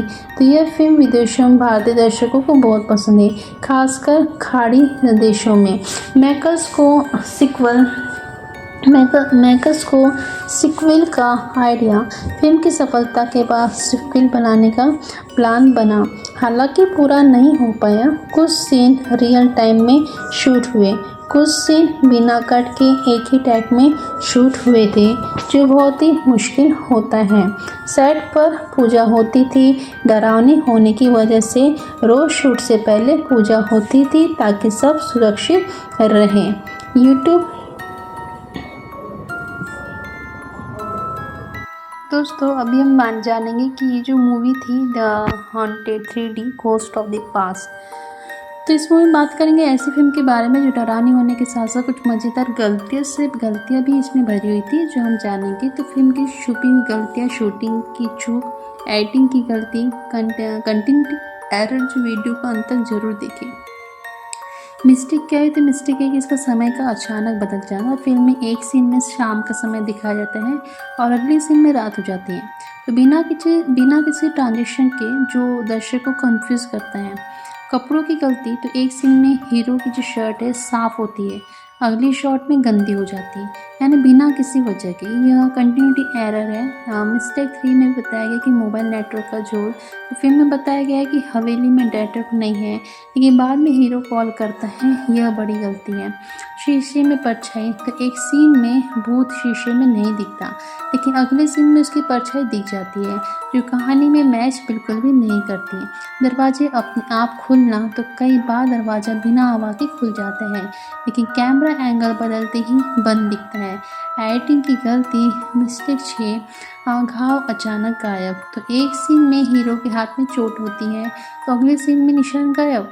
बारिश का फर्क। एक सीन में बारिश तेज होती है और अगले शॉट में ज़मीन सूखी रहती है। आवाज़ और लिप सिंक। कुछ जगहों पर आवाज़ पहले आती है और होठ बाद में हिलते हैं। मिस्टेक 9, यहाँ पे बैकग्राउंड का बदल जाना। एक सीन में पीछे पेड़ होते हैं और अगले शॉट में दीवार। लाइटिंग की गलती। तो रात का सीन होते हुए भी चेहरा ज़्यादा चमकदार दिखता है। घड़ी का टाइम। तो एक सीन में घड़ी का टाइम बदल जाता है। Camera reflection. तो कई बार शीशे में कैमरा दिख जाता है। एक्स्ट्रा लोग को दिखाना। खाली जगह में अचानक लोग दिख जाते हैं। साउंड का दोहराव। एक ही डरावनी आवाज़ कई बार रिपीट होती है। मिस्टेक 15 की स्टंट डबल साफ दिखना। कुछ सीन्स में असली एक्टर नहीं बल्कि डुप्लीकेट दिख जाते हैं। तो क्यों होती है ऐसी गलतियाँ? टाइम की कमी, बजट की सीमा, जल्दी रिलीज, टेक्निकल दबाव। इसका मतलब ये नहीं कि फिल्म खराब है। गलतियाँ हर फिल्म में होती है, लेकिन हॉन्टेड 3D फिर भी एंटरटेनिंग है। तो इसके साथ ही फिल्म जो है वो एंटरटेनिंग है। इसके साथ ही haunted 3D ghost of the past. तो सीन्स के बारे में जो फिल्म में शूट हुए लेकिन हमें देखने को नहीं मिले, यानी कि जो कट की वाले सीन, हटाए गए सीन और अनदेखे सीन। जो वीडियो को अंत तक जरूर देखिए। डिलीट सीन यानी कि बचपन की कहानी। एक सीन में भूतनी का बचपन दिखाया गया था, जहाँ वह गरीब परिवार से थी, बहुत मासूम थी, पढ़ाई में अच्छी थी, लेकिन टाइम कम होने की वजह से काट दिया गया। Deleted scenes 2। तो पहली मुलाकात यानी कि हीरो और भूतनी की पहली मुलाकात का लंबा सीन था, जो बहुत ही रोमांटिक था, लेकिन फिल्म की स्पीड के लिए इसे हटा दिया गया। डिलीटेड सीन्स 3 यानी कि पुरानी डायरी। एक सीन में हीरो को एक डायरी मिलती है जिसमें सारे राज लिखे होते हैं। यह सीन बाद में हटा दिया गया। डिलीटेड सीन्स 4 में आता है गांव का सीन, यानी फ्लैशबैक में गांव का एक पूरा हिस्सा था जहां उसकी ज़िंदगी दिखाई गई थी, लेकिन लंबाई के कारण काट दिया गया। डिलीटेड सीन्स 5 यानी दोस्त की मौत। हीरो के दोस्त एक डरावना सीन था जो बहुत ज़्यादा डरावना था और सेंसर की वजह से हटाया गया। डिलीटेड सीन्स 6 की आत्मा का गुस्सा। एक सीन्स में भूतनी का गुस्सा खुलकर दिखाया गया था, जिससे वह डरावनी लगती, लेकिन मेकर्स ने इमोशन को प्राथमिकता दी। डिलीटेड सीन 7 मंदिर वाला सीन। मंदिर में लंबी पूजा का सीन था जो फिल्म को स्लो बना रहा था, इसलिए काटा गया। डिलीटेड सीन्स 8 सपना या सच। एक सीन में दिखाया गया दिखे सब कुछ सपना था या नहीं, लेकिन इससे कहानी कंफ्यूज होती, इसलिए हटाया गया। वैकल्पिक अंत। Deleted scenes 9। तो फिल्म का एक दूसरा अंत भी शूट हुआ था, जहां हीरो खुद मर जाता है, लेकिन दर्शकों को पसंद नहीं आया। डिलीटेड सीन्स 10 में भूत का आखिरी में एक सीन में आत्मा हीरो को आखिरी संदेश देती, जो बहुत भावुक था। और ये सीन क्यों हटाया गया? क्योंकि फिल्म बहुत ही लंबी हो रही थी और कहानी स्लो लग रही थी, और सेंसर बोर्ड की शर्तें और दर्शकों की पसंद। अगर ये सीन रहते तो फिल्म और भी इमोशन बनती, लेकिन टाइम ज़्यादा हो जाता, और इसी कारण से इस मूवी को जो है इस कारण से ये जो मूवी के हैं जो सीन है वो कुछ इसमें हटाए गए, कुछ डिलीट के सीन किए गए। फ़ैन थ्योरीज के यहाँ पे हम जानेंगे कि यहाँ पे फैंस की थ्योरीज क्या हुई इस मूवी को लेकर, haunted 3D ghost of the past के मूवी के बारे में। तो अभी हम उन रहस्य के बारे में जो फिल्म ख़त्म होने के बाद भी हमारे दिमाग में घूमते रहते हैं, यानी कि फैंस की बनाई हुई थ्योरीज, छुपे हुए मतलब अधूरी कहानी के जवाब, जो वीडियो को अंत तक जरूर देखिए। तो थ्योरी 1 कि हीरो पहले से ही मरा हुआ था। कुछ फैंस का मानना है कि हीरो शुरुआत से ही जिंदा नहीं था, वो खुद भी एक आत्मा था, इसलिए वो भूतनी को देख सकता था। सबूत, उसे कई बार चोट लगती है लेकिन असर नहीं होता। लोग उसे कम नोटिस करते हैं, वो अकेलापन महसूस करता है। हवेली असली विलेन थी, तो कुछ लोग का कहना है कि असली विलेन कोई भूत नहीं बल्कि हवेली खुद थी। वजह तो वहाँ पर हर किसी के साथ बुरा होता है, जो भी रहता है बदल जाता है, माहौल हमेशा नकारात्मक रहता है। थ्योरी 3 की भूतनी बदला नहीं प्यार चाहती थी। एक थ्योरी के अनुसार भूतनी जो थी वो बदला नहीं लेना चाहती थी, वह सिर्फ समझी जाना चाहती थी। सबूत, वह हीरो को नुकसान नहीं पहुंचाती, वह मदद करती है, बार बार संपर्क करती है। थ्योरी 4 माया असली चुनी हुई थी। कुछ फैंस मानते हैं कि माया ही असल में चुनी हुई इंसान थी, जिसे आत्मा ने चुना था। कारण, उसे सबसे पहले सपने आते हैं, वही आवाज़ें सुनती है, वही सच तक पहुंचती है। थ्योरी 5 कि सब कुछ मानसिक भ्रम था। एक थ्योरी यह भी कहती कि सब कुछ हीरो का दिमागी वहम था। वह अकेला रहता है, तनाव में होता है, नींद पूरी नहीं लेता। थ्योरी 6 यह भी कहती कि पिछला जन्म जुड़ा हुआ था। कुछ फैंस कहते हैं कि हीरो और भूतनी का रिश्ता पिछले जन्म से था, इसलिए आत्मा उसे पहचानती थी। थ्योरी 7 डायरी ही असली चाबी थी। तो एक थ्योरी के अनुसार डायरी में पूरी सच्चाई थी, लेकिन फिल्म ने साफ नहीं दिखाया। थ्योरी 8 की अंत अधूरा छोड़ा गया जानबूझकर। मेकर्स ने जानबूझकर अंत खुला छोड़ा ताकि सीक्वल बनाया जा सके। थ्योरी 9 की आत्मा को पूरी मुक्ति नहीं मिली। कुछ लोग मानते हैं कि आखिर में भी आत्मा को शांति नहीं मिली, वह अभी भी कहीं मौजूद है। थ्योरी 10 आखिरी सीन में छुपा हुआ मैसेज, फाइनल सीन में दिखने वाला फूल नए जीवन का संकेत। आपकी थ्योरी क्या है? हर दर्शक को अपने नजरिए से देखता है। यह अब आपकी सोच क्या है? आप इसे कैसे पसंद करते हैं, ये बताइए।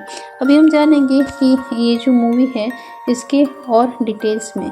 तो अगर हम चाहें तो haunted 3D ghost of the past, इस फिल्म की जो पूरी कहानी वो शुरू से लेकर अंत तक बिना किसी कन्फ्यूजन के। तो अगर आपने मूवी नहीं देखी तो ये वीडियो देखने के बाद आपको सब समझ आ जाएगा। तो यहाँ पे भूतनी की जो पुरानी ज़िंदगी है, वहाँ पे से पुरानी ज़िंदगी के बारे में जाएंगे। कहानी शुरू होती कई साल पहले एक मासूम लड़की से, जिसका नाम था सानिया। सानिया बहुत ही सीधी सादी थी, वह पढ़ाई में अच्छी थी, वह सबका सम्मान करती थी। लेकिन अब एक अमीर लड़का उसकी ज़िंदगी में आता है और उसका फ़ायदा उठाता है, और फिर समाज के डर से सानिया अकेली पड़ जाती है। आखिरकार वो बहुत टूट जाती है, एक हादसे में उसकी मौत हो जाती है और उसकी आत्मा हवेली में कैद हो जाती है। रेहान की एंट्री, तो कई साल बाद रेहान और माया उस हवेली में रहने आते हैं। रेहान आर्किटेक्ट होता है और वह हवेली को ठीक करने आया होता है। माया उसकी गर्लफ्रेंड होती है। अजीब घटनाएं शुरू, तो हवेली में आने के बाद रात को आवाज़ें, दरवाजे खुलना, सपने आना, ठंडी हवा, सभी कुछ शुरू हो जाता है। माया सबसे पहले डर महसूस करती है। सच्चाई की खोज, रेहान को एक पुरानी डायरी मिलती है जिसमें सानिया की कहानी लिखी होती है और उसे पता चलता है कि सानिया के साथ बहुत ही गलत हुआ था, उसे इंसाफ नहीं मिला। प्यार का रिश्ता, तो रेहान और सानिया की आत्मा के बीच एक भावनात्मक रिश्ता बन जाता है। सानिया को लगता है कि रेहान उसे समझता है, वह उस पर भरोसा करने लगती है। माया का संघर्ष, तो माया को लगता है कि रेहान उससे दूर हो जा रहा है, वह दुखी हो जाती है, लेकिन फिर उसे सच्चाई पता चलती है। पूजा और समाधान, तो माया और रेहान एक तांत्रिक की मदद लेते हैं। मंदिर में पूजा होती है, सानिया की आत्मा को शांति देने की कोशिश होती है। अंतिम टकराव, तो हवेली में आखिरी रात, तेज तूफान, बिजली, बारिश, सब होता है। सानिया अपने दर्द को बाहर निकालती है, रेहान उसे समझाता है। फेज 9 में मुक्ति और अंत, सानिया को इंसाफ मिलता है, उसकी आत्मा को शांति मिलती है, वह रोशनी में बदल कर चली जाती है। रेहान और माया नई जिंदगी शुरू करते हैं। ये फिल्म सिखाती है कि सच्चा प्यार कभी खत्म नहीं होता, अन्याय का अंत होता है, सच की जीत होती है और आत्मा को शांति चाहिए। आत्मा को शांति चाहिए। इसके साथ ही ये डिटेल्स में हमने मालूम करते हुए चला। अब haunted 3D ghost of the past cast life story जो है यहाँ पे हिंदी स्क्रिप्ट में देखेंगे कि हीरो की ज़िंदगी कैसी थी, हीरोइन का सफ़र कैसा था, सपोर्टिंग कास्ट का था, स्ट्रगल स्टोरी। तो वीडियो का अंत तक जरूर देखिएगा। रेहान का रोल निभाने वाले एक्टर, तो फिल्म में रेहान का जो किरदार है वो एक उभरते हुए अभिनेता ने निभाया है। शुरुआती जीवन, तो एक मिडिल क्लास परिवार से, बचपन से एक्टिंग का शौक, थिएटर से शुरुआत। उन्होंने कई ऑडिशन दिए और कई बार रिजेक्शन भी झेले। असफलता का असर, तो पहले छोटे रोल मिले और फिर हॉन्टेड 3D से पहचान मिली और इस फिल्म ने उन्हें स्टार बना दिया। माया का रोल निभाने वाली एक्ट्रेस, तो माया का किरदार निभाने वाले एक्ट्रेस खूबसूरती और टैलेंट का मेल थी। बैकग्राउंड मॉडलिंग से कैरियर शुरू, कई विज्ञापन किए और फिर फिल्मों में एंट्री मिली। संघर्ष, तो शुरुआत में उन्हें भी साइड रोल ही मिले, लेकिन मेहनत से वह आगे बढ़ी। सानिया यानी कि भूतनी का जो रोल है, तो सानिया का रोल सबसे मुश्किल था। इमोशन प्लस हॉरर दोनों ही चाहिए थे। तैयारी, तो एक्सप्रेशन की ट्रेनिंग, योग और मेडिटेशन, डांस क्लास, इस रोल के लिए उन्होंने बहुत मेहनत की। तांत्रिक और पंडित का किरदार, इस रोल में एक सीनियर एक्टर थे जो पहले भी कई फिल्में दिख चुके थे। अनुभव, उनकी आवाज़ और एक्टिंग फिल्म को मजबूत देती है। सपोर्टिंग कास्ट, दोस्त, पड़ोसी, डॉक्टर, पुलिस, सबने अपनी भूमिका ईमानदारी से निभाई, जिससे फिल्म असली लगी। शूटिंग के दौरान रिश्ते, तो शूटिंग के समय सब एक परिवार जैसे बन गए। साथ खाना, साथ मस्ती, आज भी सब अच्छे दोस्त हैं। फिल्म के बाद कैरियर, तो इस फिल्म के बाद कई कलाकारों को नई ऑफर है। टीवी और वेब सीरीज़ में काम मिला, फैन फॉलोइंग बढ़ी। प्रेरणादायक संदेश, तो इन कलाकारों की कहानी सिखाती है कि मेहनत कभी बेकार नहीं जाती। धैर्य सबसे ज़रूरी है। सपना बड़ा रखो, सपना हमेशा बड़ा रखो, तो आपको जो लाइफ में है वो हमेशा सक्सेस मिलती रहेगी। Haunted 3D ghost of the past के जो बेस्ट डायलॉग, इमोशनल लाइन और फेमस कोट्स आपको भी अब यहाँ पर कंप्लीट करते हुए हम चलेंगे। तो इस फिल्म के जो यादगार डायलॉग जो दिल को छू जाते हैं और डर भी पैदा करते हैं, तो वीडियो में अंत तक जरूर देखिए। तो डायलॉग, इमोशनल डायलॉग सबसे पहले हम देखेंगे। तो डायलॉग फर्स्ट में, प्यार कभी मरता नहीं, बस शक्ल बदल देता है। डायलॉग तो कि मैं मरी हूँ लेकिन मेरी मोहब्बत जिंदा है। डायलॉग 3 कि जिसने दर्द दिया वही आज मेरी ताकत है। डायलॉग 4 तूने मुझे छोड़ा नहीं, समाज ने छोड़ा था। डायलॉग 5 कि जब कोई समझता नहीं तब आत्मा बोलती है। हॉरर डायलॉग, तो हॉरर डायलॉग में डायलॉग 6 था कि इस हवेली से कोई जिंदा नहीं जाएगा। डायलॉग 7 रात मेरी है और तुम मेरे। डायलॉग 8 मेरी चीख आज भी इन दीवारों में गूंजती है। डायलॉग 9 अगर पीछे मुड़कर देखा तो बच नहीं पाओगे। डायलॉग 10 मैं यहाँ हूँ हमेशा।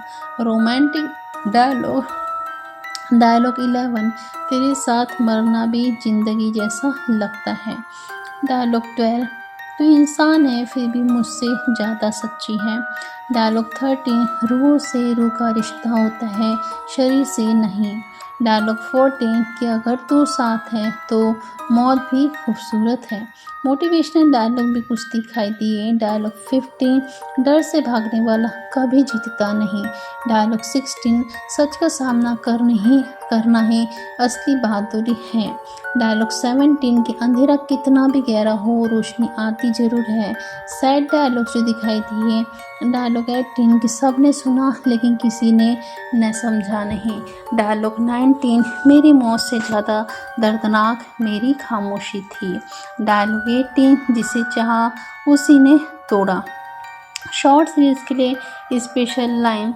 अब इस लाइन्स को हम ये भी देख रहे हैं कि यहाँ पे प्यार मरता नहीं, रात मेरी है, मैं यहाँ हूँ, रूह का रिश्ता, दर्द से भागूंगे तो हारूंगे।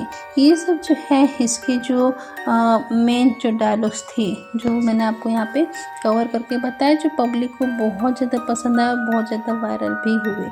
इस मूवी का सबसे डरावना सीन अब यहाँ पे मालूम करेंगे। तो इस मूवी का सबसे डरावना सीन तब आता है जब वो अचानक पीछे खड़ी दिखाई देती है और कहती है कि मैं यहाँ हूँ, यानी कि सबसे डरावना सीन।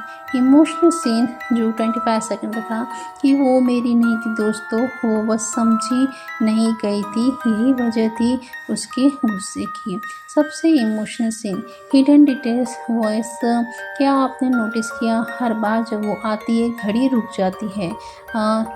शॉर्ट फोर की लव स्टोरी, ये सिर्फ हॉरर नहीं, ये अधूरी मोहब्बत की कहानी है जो मौत के बाद भी जिंदा है।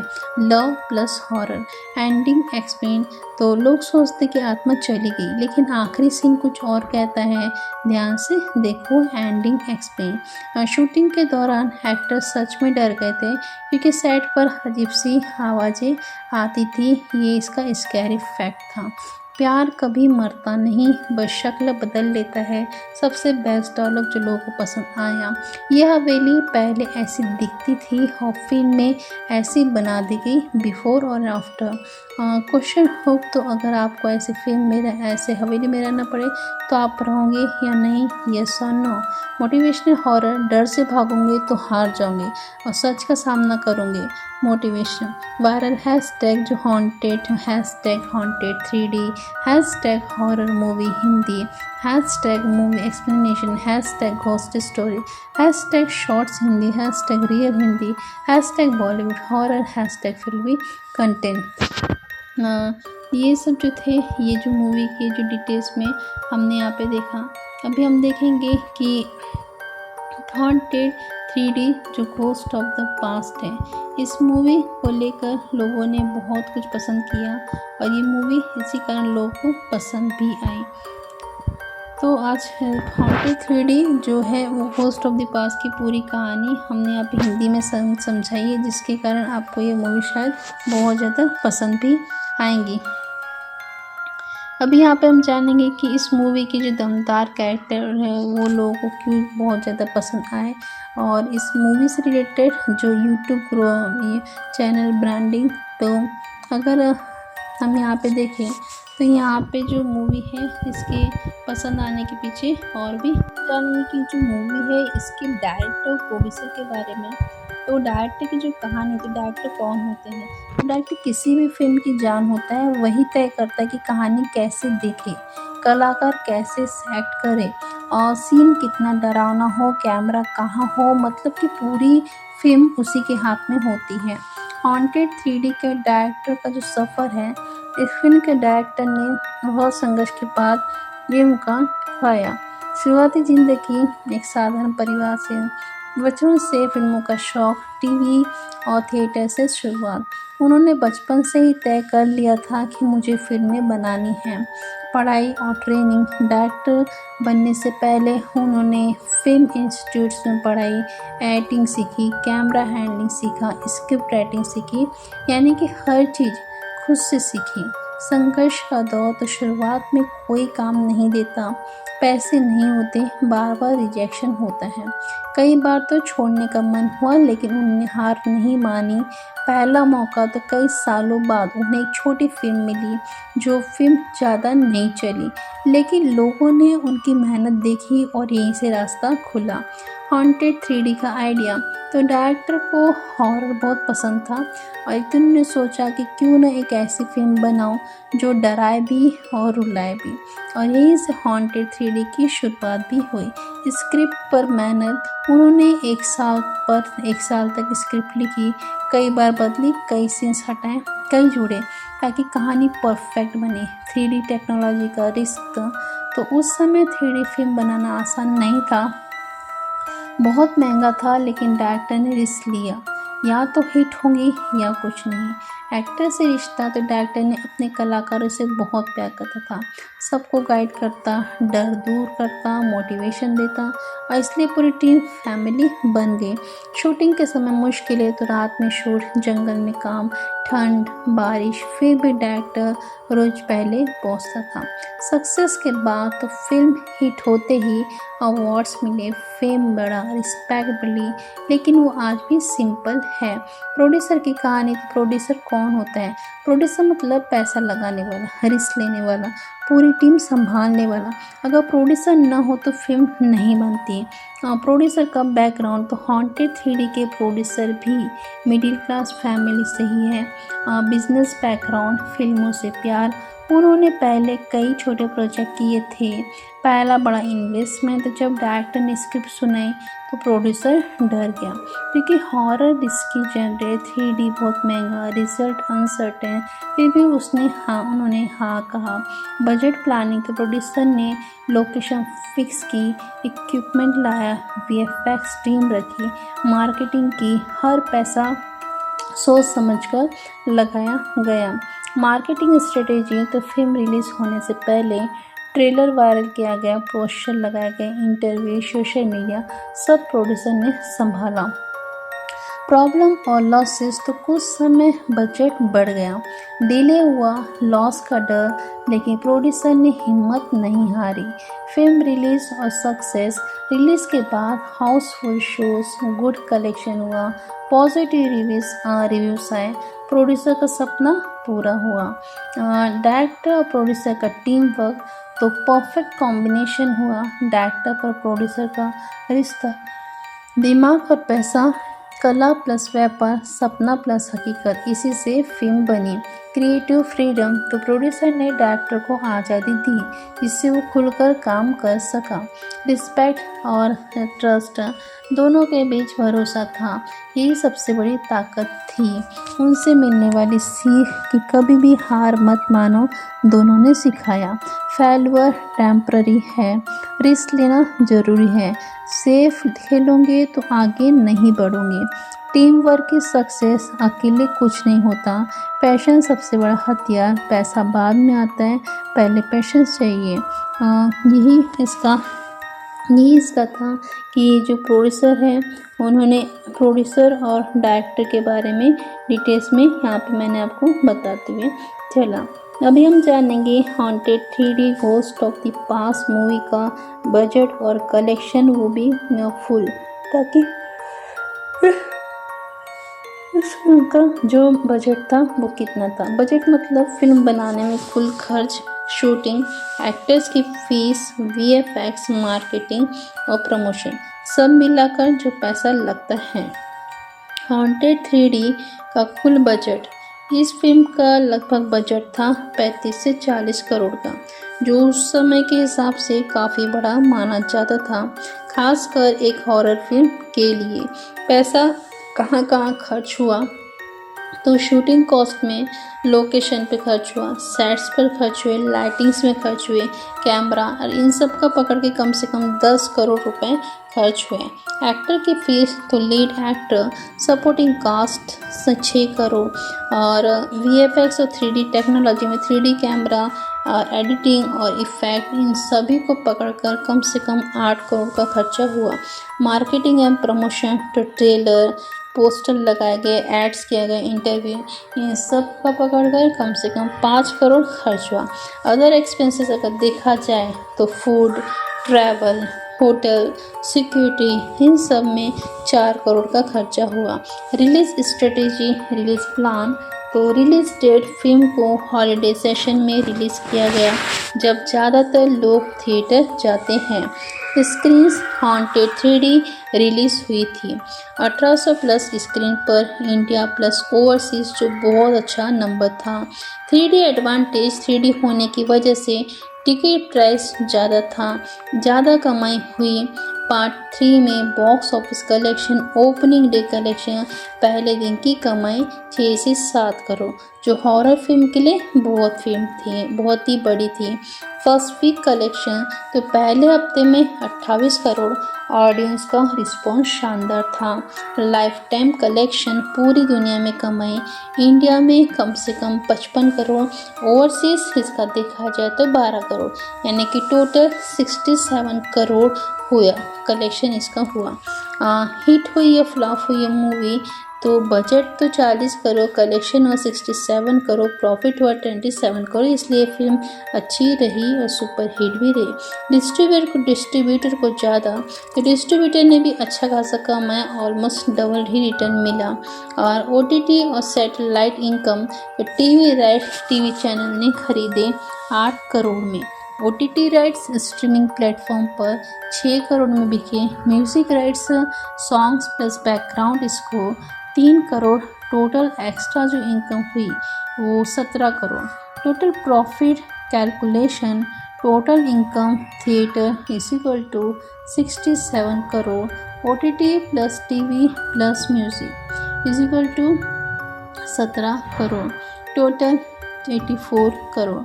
Total cost budget plus promotion is equal to 40 crore. Net profit 44 crore profit.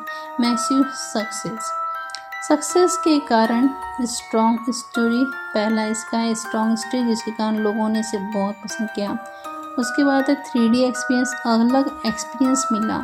Horror plus love तो परफेक्ट कॉम्बिनेशन था। गुड मार्केटिंग तो प्रमोशन शानदार था। वर्ड ऑफ माउथ, लोगों ने दूसरों को रिकमेंडेड किया। इंडस्ट्री पर भी इसका असर दिखा। इस फिल्म के बाद हॉरर मूवी बढ़ी, 3D मूवी का ट्रेंड आया और न्यू डायरेक्टर को यहाँ पे चांस भी बढ़ा, जिसके कारण ये मूवी बहुत पसंद की जाने लगी।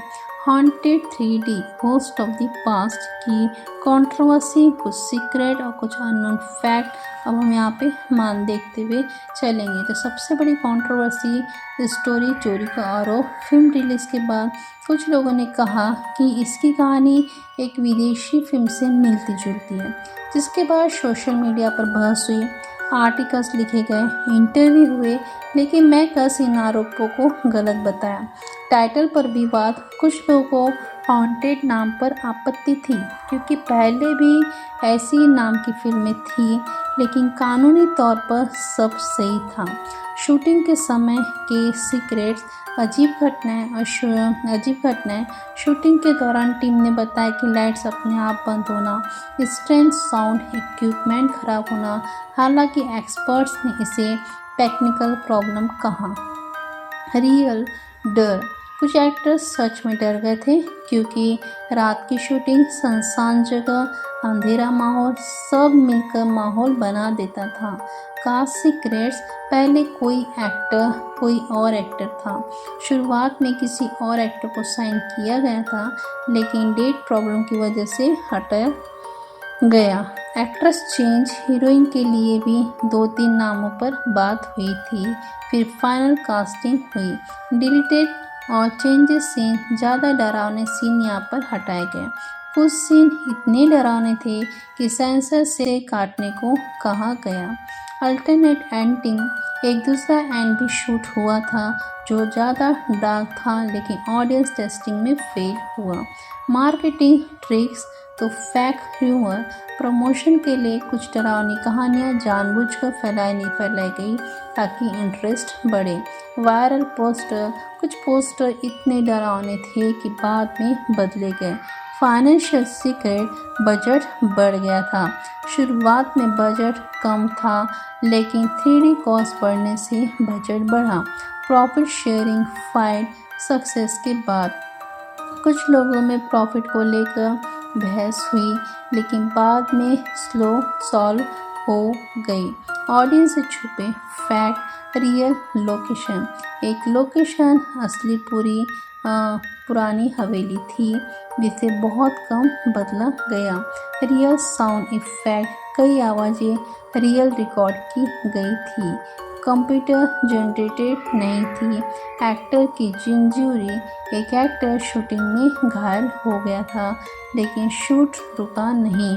अवार्ड्स कंट्रोवर्सी, फिल्म को कुछ अवार्ड्स नहीं मिले, जिस पर फैंस नाराज भी हो गए। और जिसके कारण जो मूवी थी के जो बंदे थे वह नाराज़ हुए। इसके साथ ही यह उनकी नाराज़गी की वजह थी कि फिल्म में अवार्ड्स उन्हें नहीं मिले। Haunted 3D ghost of the past में दमदार भूमिका। तो इस फिल्म ने कौन कौन से अवार्ड जीते, कौन से रिकॉर्ड बने, अब क्यों ये फिल्म खास बनी। तो बेस्ट हॉरर फिल्म अवार्ड इस फिल्म को मिला। Best horror film of the year का सम्मान मिला क्योंकि स्टोरी स्ट्रॉन्ग थी, डायरेक्शन शानदार था, ड्रल प्लस इमोशन बैलेंस था। बेस्ट एक्टर अवार्ड डायरेक्टर को मिला। बेस्ट एक्शन अवार्ड उनकी क्रिएटिव सोच के लिए मिला। बेस्ट एक्ट्रेस अवार्ड भूतनी का रोल निभाने वाले एक्ट्रेस को। बेस्ट परफॉर्मेंस अवार्ड ऑडियंस बहुत रोई थी उनके सीन को देखकर। बेस्ट बैकग्राउंड स्कोर फिल्म की डरावनी म्यूजिक के लिए। बेस्ट बीजीएम अवार्ड जो डर को कई गुना बढ़ा देता था। Industry record the best first successful 3D horror film, Bollywood की पहली सुपरहिट 3D हॉरर फिल्म जिसने नया ट्रेंड बनाया। हाईएस्ट ओपनिंग हॉरर फिल्म, उस समय सबसे ज़्यादा ओपनिंग लेने वाली horror movie. Longest running horror film, कुछ सिटीज़ में 50 डेज तक चली। Highest ticket price record 3D होने के कारण सबसे महंगी हॉरर टिकट बिकी। Part 3 audience achievement, public rating, IMDb type platform 7.5/10 में से। Audience score 80% plus. Social media trend, release के बाद #Haunted3D ट्रेंड किया ट्विटर पर।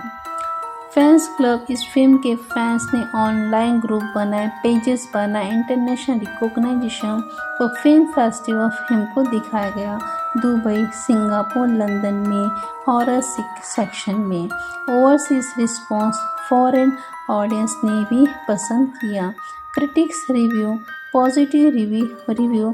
क्रिटिक्स ने कहा बॉलीवुड हॉरर को नई पहचान मिली। निगेटिव रिव्यू, तो कुछ क्रिटिक्स बोले स्टोरी प्रिडिक्टेबल थी लेकिन ओवरऑल रिव्यू अच्छा था।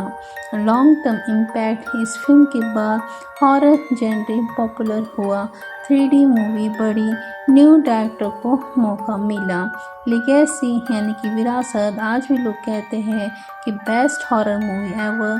टीवी पर आते ही TRP बढ़ जाती है, इसी कारण इस मूवी को बहुत ही ज़्यादा पसंद किया जाने लगा। दोस्तों फिर अब हम पहुंच चुके हैं इस फिल्म के सबसे इमोशनल और सबसे दर्दनाक और सबसे यादगार हिस्से पर, यानी कि फिल्म की आखिरी रात, आखिरी फैसला और आत्मा की आखिरी विदाई। तो ध्यान से सुनिए क्योंकि एंडिंग जो है वो दिल को छू लेने वाली। आखिरी रात की शुरुआत, उस रात हवेली में तेज बारिश हो रही थी, बिजली चमक रही थी, हवा जोर से चल रही थी, पूरा माहौल डरावना बन चुका था। रेहान और माया दोनों ही डर में थे, लेकिन उन्हें पता था कि आज ही सब खत्म करना होगा। रेहान कहता है कि अगर आज सच सामने नहीं आया तो ये आत्मा कभी भी शांति नहीं पाएगी।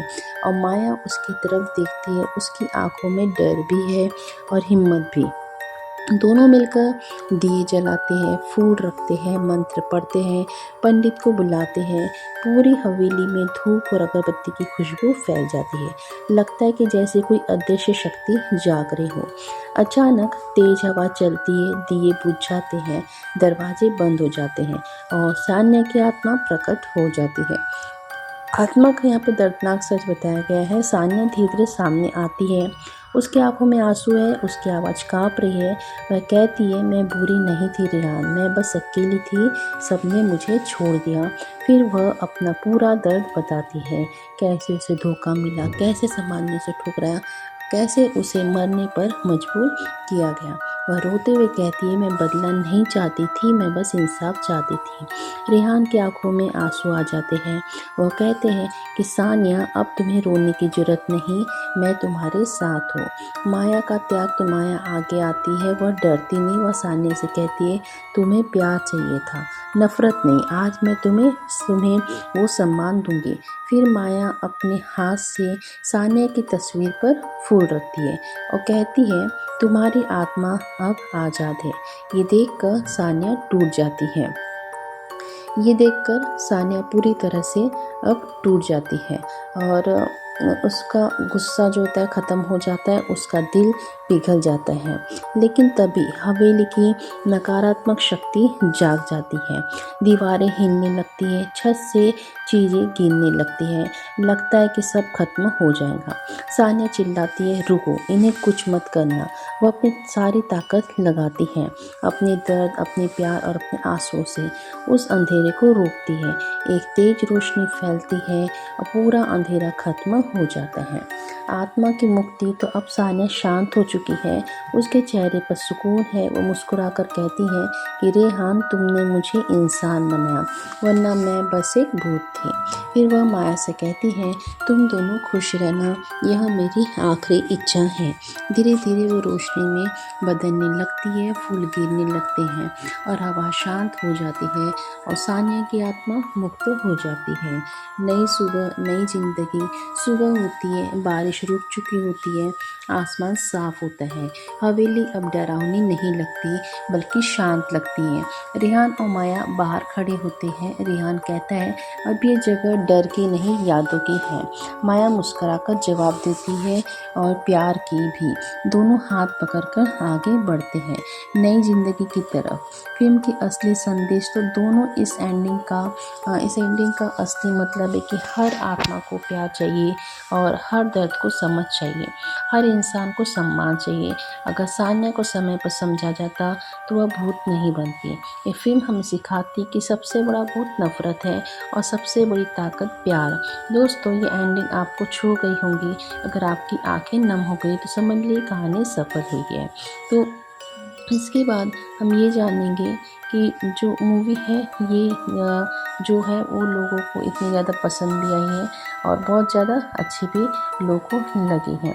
तो आज हम आपको दिखाने वाले कि अगर इस फिल्म का अंत थोड़ा अलग होता और थोड़ा ज़्यादा खुशहाल होता तो कहानी कैसी लगती, तो ये भी बताते हुए चलेंगे। तो चलिए शुरू करते हैं। तो आखिरी रात, लेकिन अगर अलग अंदाज में। तो उस रात भी अंधेरा था, हवा चल रही थी, बिजली चमक रही थी, लेकिन इस बार डर से भी ज़्यादा उम्मीद थी। रेहान कहता है कि सानिया, आज हम तुम्हें अकेला नहीं छोड़ेंगे। और सानिया का सच्चा रूप सानिया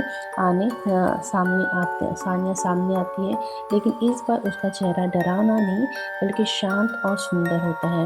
वह कहती है कि क्या सच में कोई मुझे समझता है। माया आगे बढ़ती है और उसका हाथ पकड़ती है। हाँ, हम दोनों। अब प्यार की जीत तो माया एक दिया जलाती है और कहती है कि यह रोशनी तुम्हारे लिए। जैसे ही दिया जलता है, हवेली में रोशनी फैल जाती है, दीवारों से अंधेरा हटने लगता है, सानिया की आंखों में आंसू बहते हैं। आज पहली बार मुझे घर जैसा महसूस हो रहा है। आत्मा का नया जन्म अचानक एक चमत्कार होता है। सानिया का शरीर धीरे धीरे इंसानी रूप लेने लगता है और दोबारा जिंदा हो जाती है। रेहान चौंक जाता है कि ये कैसे। पंडित कहता है कि सच्चे प्यार ने इसे वापस ला दिया। तीनों की नई शुरुआत। और कई महीनों के बाद हम देखते हैं कि तीनों एक नए शहर में रहते हैं। सानिया अब पढ़ाई कर रही है, आत्मनिर्भर बन रही है और खुश है। माया और रेहान भी उसके साथ हैं और तीनों एक परिवार जैसे रहते हैं। हवेली का बदलाव। पुरानी हवेली को बनाया जाता है गर्ल्स हॉस्टल, स्टडी सेंटर और हेल्प सेंटर, जहाँ दुखी लड़कियों को मदद मिलती है। नाम रखा जाता है सानिया निवास।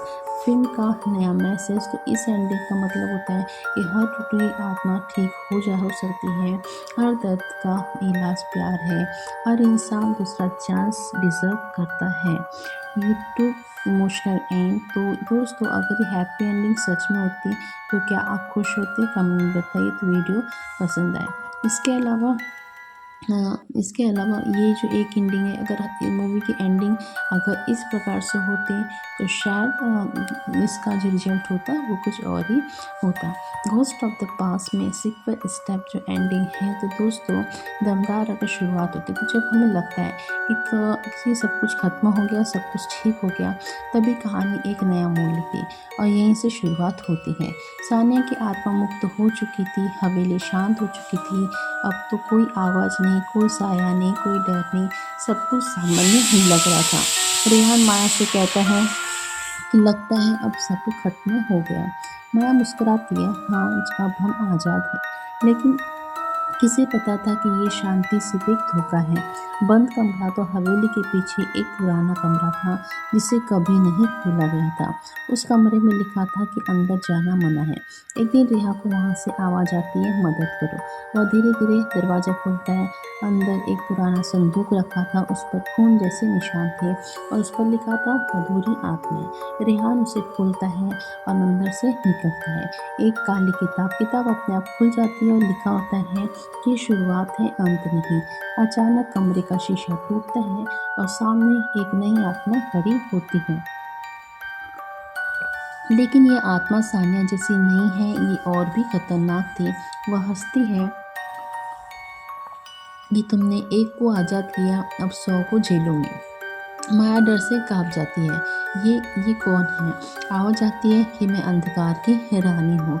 शहर में डर की वापसी। अगले दिन अखबार कह रहे हैं, शहर में फिर से रहस्यमय मौतें। लोग कहते हैं हवेली का साया वापस आ गया। बच्चे डरने लगते हैं, रात हो गई, बाहर नहीं निकलता। पूरा शहर कांप उठता है। रेहान गंभीर होकर कहते हैं, अगर ये लड़ाई फिर शुरू हुई है तो हम पीछे नहीं हटेंगे। माया जवाब देती है कि इस बार हम अकेले नहीं हैं। पीछे से आवाज़ आती है कि और मैं भी हूँ। मुड़कर देखते हैं, सानिया फिर खड़ी होती है, लेकिन अब वह शांति की आत्मा थी। मैं तुम्हें छोड़कर नहीं जाऊंगी। आखिरी दिन चीफ क्लिफ हैंकर तीनों खड़े हैं। सामने अंधेरा फैल रहा है, आसमान लाल हो जाते हैं, हवा तूफान बन जाती है। काली किताब खुलती है और आखिरी लाइन चमकती है, युद्ध अभी बाकी है। स्क्रीन ब्लैक साउंड यहाँ पे दिखाई देता है। इसके साथ ही ब्लैक साउंड जो है यहाँ पर सुनाई आता है। भावुक शुरुआत। तो दोस्तों, हर कहानी का अंत खुशहाल नहीं होता। कुछ कहानियाँ हमें हंसाने नहीं, हमें मजबूत बनाने आती है, और ये एंडिंग ऐसी सच्ची कहानी है। आखिरी कोशिश। तो उस रात लगातार बारिश हो रही थी, हवेली की छत टपक रही थी, हर कोना उदास था। रिहान और माया को फिर से पूजा करते हैं। रिहान कहते हैं, इस बार सब ठीक हो जाएगा, है ना? माया चुप रहती है क्योंकि उसके दिल में डर है। सानिया का टूटा हुआ मन। सानिया आती है, लेकिन आज वह गुस्से में नहीं, थकी हुई है। मैं लड़ते लड़ते थक गई हूँ, अब मुझे शांति चाहिए। उसकी आवाज़ में दर्द है, सर्दियों का अकेलापन। रिहान को पता चलता है सानिया की मौत के पीछे उसका परिवार था। उसे जबरदस्ती हवेली में बंद किया गया था और उसे किसी से मिलने नहीं दिया गया था। उसकी आवाज़ जो थी वो दबा दी गई थी। वह धीरे से कहती है, मैंने मदद मांगी थी, लेकिन किसी ने नहीं सुनी। पंडित बताता है कि इसे मुक्त करने का सिर्फ एक ही तरीका है कि किसी को अपनी ज़िंदगी कुर्बान करनी होगी। माया चौंक जाती है, रेहान का हाथ पकड़ लेती है, लेकिन रेहान मुस्कुराता है। अगर मेरी जान से इसे शांति मिले तो मैं तैयार हूँ। आखिरी विदाई। रेहान जो है सानिया के सामने खड़ा होता है। तुम अकेली नहीं हो, अब मैं तुम्हारे साथ रहूँगा। माया रोते हुए चिल्लाती है, नहीं ऐसा मत करो। लेकिन देर हो चुकी होती है। तेज रोशनी फैलती है, रेहान गिर जाते हैं। धीरे धीरे उसकी सांस रुक जाती है। सानिया को मुक्ति। रेहान के बदले में सानिया मुक्त हो जाते हैं। वह रोते हुए कहती है कि तुमने मेरी जान बचाई और अपनी खो दी। वह आखिरी बार मुस्कुराती है और रोशनी में बदल जाती है। अकेली माया। कुछ साल बाद माया उसी हवेली के सामने खड़ी है। अब वो जगह शांत है। वह रेहान की तस्वीर के सामने फूल रखती है। तुम्हारा बलिदान व्यर्थ नहीं गया। उसकी आंखों से आंसू गिरते हैं। तो दोस्तों यह एंडिंग हमें सिखाती है कि हर जंग जो होती है वो जीती नहीं जाती, हर प्यार पूरा नहीं होता, लेकिन बलिदान अमर हो जाते हैं। यह एंडिंग भी अगर इस मूवी की होती तो शायद यह जो मूवी है जो अगर इस तरफ से इसकी एंडिंग की जाती तो यह एंडिंग भी शायद पब्लिक को बहुत ज़्यादा पसंद आती। तो दोस्तों हर बुद्ध जन्म से बुरा नहीं होता, उसे बुरा बनाया जाता है, उसे बुरा बनाती है दुनिया, लोग और हालात। तो आज हम जानेंगे सानिया की वो कहानी जो कभी किसी ने नहीं सुनी, उसका मासूम बचपन।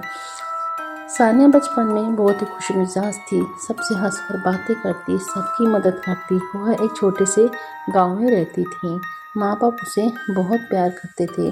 वह हमेशा कहती थी कि मैं बड़ी होकर सबको खुश करूँगी। सपनों की उड़ान। तो सानिया पढ़ाई में बहुत होशियार थी। उसका सपना था शहर जाकर पढ़ना, टीचर बनना, गरीब बच्चों को पढ़ाना। माँ ने कहा, बेटी तू हमेशा हमारा नाम रोशन करेंगी। सानिया की आंखों में चमक थी। धोखा और बर्बादी। तो शहर में सानिया की जिंदगी बदल गई। वह एक अमीर लड़के पर भरोसा कर बैठी। उसने झूठा प्यार दिखाया, फिर छोड़ दिया। समाज ने उँगलियां उठाई, लोग बातें करने लगे, लड़की ठीक नहीं है, चरित्र खराब है। सानिया टूट गई, परिवार की बेरुखी। तो जब वह घर लौटी तो माँ बाप भी बदल गए। पिता ने कहा, तूने हमारी इज्जत मिट्टी में मिला दी। उसे हवेली में बंद कर दिया गया, किसी से मिलने नहीं दिया गया। वह रोज रोती थी कि मैंने क्या गुनाह किया। दर्दनाक मौत। एक रात जब बहुत तेज बुखार था, वह मदद मांगती रही, लेकिन कोई नहीं आया। अकेलेपन में उसकी मौत हो गई। मरते वक्त बोली कि काश कोई मुझे समझ लेता। तो बदले का जन्म। तो मरने के बाद उसकी आत्मा भटकने लगी। उसे याद आया अपनापन, अकेलापन और अपमान, तिरस्कार। धीरे धीरे दर्द गुस्से में बदल गया। अब मैं सबको वही दर्द दूंगी। और वह भूत बन गई। इंसान अब भी जिंदा था, लेकिन उसके अंदर कहीं न कहीं पुरानी सानिया अभी भी थी, जो बस चाहती थी प्यार, सम्मान और अपनापन। जब रिहान और माया मिले तो उसे फिर भरोसा हुआ, असली सीख। तो दोस्तों इस बैक स्टोरी का मतलब है कि हर बुरा इंसान कभी मासूम था और हर भूत के पीछे दर्द होता है। सबसे खतरनाक चीज़ नफरत है। तो अगर सानिया को समय पर समझा जाता तो क्या ये सब होता, कमेंट में बताइए। और इसके अलावा भी ये जो बताया मैंने आपको 3 से 4 पॉइंट कि मूवी की शुरुआत किस किस प्रकार से होती, मूवी की एंडिंग अगर इस प्रकार से होती तो क्या होता। इसके अलावा भी एक दूसरे प्रकार से अगर इस मूवी की शुरुआत होती तो दोस्तों हर डरावनी कहानी की जो शुरुआत होती वो किसी भूत से नहीं, वो किसी मासूम इंसान से होती। तो आज हम जानेंगे फिल्म से पहले सानिया की असली ज़िंदगी कैसी थी, उसका खुशहाल बचपन। तो 20 साल पहले एक छोटा सा गांव था जहाँ रहती थी सानिया। वह बहुत ही हंसमुख थी, सबकी मदद करती, पढ़ाई में तेज थी। माँ कहती कि मेरी बेटी फरिश्ता है। बड़े सपने। सानिया का सपना था शहर जाना, कॉलेज में पढ़ना, टीचर बनना। पिता पहले मना करते और फिर लेकिन बाद में मान गए कि जा बेटी, लेकिन अपना ध्यान रखना। नई दुनिया, नया धोखा। शहर में सब कुछ नया था, लोग, स्टाइल, सोच। वही उसकी मुलाकात होती है रोहन से। रोहन अमीर था, स्मार्ट था और मीठी बातें करता था। उसने प्यार का नाटक किया और फिर उसे धोखा दे दिया। टूटती हुई सानिया अकेली हो गई। लोग बातें करने लगे, लड़की खराब है, इसने इज्जत गिरा दी और डिप्रेशन में चली गई। हवेली की कैद। तो घर लौटने पर पिता गुस्से में थे। उसे पुरानी हवेली में बंद कर दिया गया, मोबाइल छीन लिया गया, दोस्तों से दूर कर दिया गया। वह रोज खिड़की से बाहर देखती कि काश मुझे कोई बचा ले। अधूरी जिंदगी। तो एक दिन वह बहुत बीमार पड़ गई, लेकिन किसी ने ध्यान नहीं दिया। अकेले में उसकी मौत हो गई। मरते वक्त कि माँ मुझे माफ़ कर दो। आत्मा का जागना। तो मौत के बाद उसकी आत्मा भटकने लगी। वह हवेली में कैद रह गई। पहले वह रोती थी, फिर गुस्सा आई और फिर बदला। उम्मीद की किरण तो सालों बाद रेहान और माया आए। उन्होंने उसे इंसान समझा, भूत नहीं। और यही से मुख्य जो फिल्म की शुरुआत होती है। और दोस्तों, फिल्म में हमें सिखाता है कि समाज कई बार इंसान को मार देता है, प्यार जिंदा रखता है। समझ बहुत ही ज़रूरी है। ये पिक्चर शायद आपको पसंद आया कि इस टाइप से भी अगर होता तो भी ये मूवी जो है वो लोगों को पसंद ही आती और बहुत ज़्यादा अच्छी लगती। Haunted 3D ghost of the past full story अगर देखा जाए, अगर इस प्रकार से बनती कि जहाँ पार्ट 1 ख़त्म हुआ था वहीं से शुरू होती है एक और भयानक कहानी। तो इस बार सिर्फ एक आत्मा नहीं, पूरे शहर का खतरा है। सानिया की आत्मा मुक्त हो चुकी थी, हवेली शांत हो चुकी थी, लेकिन कुछ महीनों के बाद शहर में अजीब सी घटनाएं शुरू हो जाती हैं। लोग बिना वजह बीमार पड़ने लगते हैं। बच्चों को अजीब शायद दिखते। रात में चीखों की आवाज़ आती। अखबार लिखते हैं, शहर फिर दहशत में। काली किताब का रहस्य रेहान और माया को याद आती है। वो रहस्यमय काली किताब वह फिर से खुल जाती है और नया संदेश दिखाती है। 3 दरवाजे, 3 आत्माएं और एक रानी। पंडित बताते हैं कि अंधकार लोक का संकेत है। अंधकार रानी की एंट्री। एक रात पूरा आसमान काला हो जाता है, बिजली रुक जाती है और प्रकट होती है कालिका, अंधकार की रानी, और कहती है कि सानिया सिर्फ शुरुआत थी, अब असली खेल शुरू हुआ।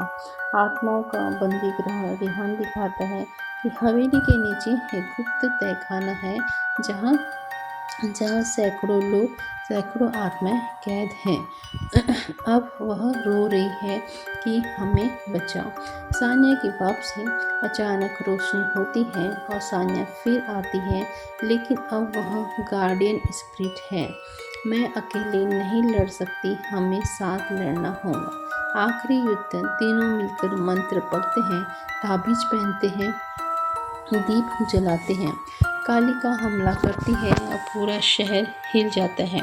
सानिया अपनी रोशनी फैलाती है, रेहान मंत्र पढ़ता है, माया किताब जलाती है। एक जोरदार धमाका, जीत या धोखा। कालिका खत्म हो जाती है। ऐसा लगता है कि शहर अब फिर शांत हो जाता है। लोग खुश होते हैं, लेकिन आखिरी सीन में किताब का एक पन्ना बचा रहता है। उस पर लिखा होता है, अंधकार कभी नहीं मरता। Open ending. तो एक बच्चा किताब उठा लेता है और उसकी आंखें लाल हो जाती है। Screen back. तो दोस्तों, आपको पार्ट 2 पसंद आएगा कि आपको पार्ट 2 पार्ट 3 पसंद आया। तो इस टाइप से अगर मूवी की एंडिंग होती तो शायद और भी ज़्यादा जो ये मूवी है haunted 3D ghost of the past, ये शायद सभी को और भी ज़्यादा पसंद आती है।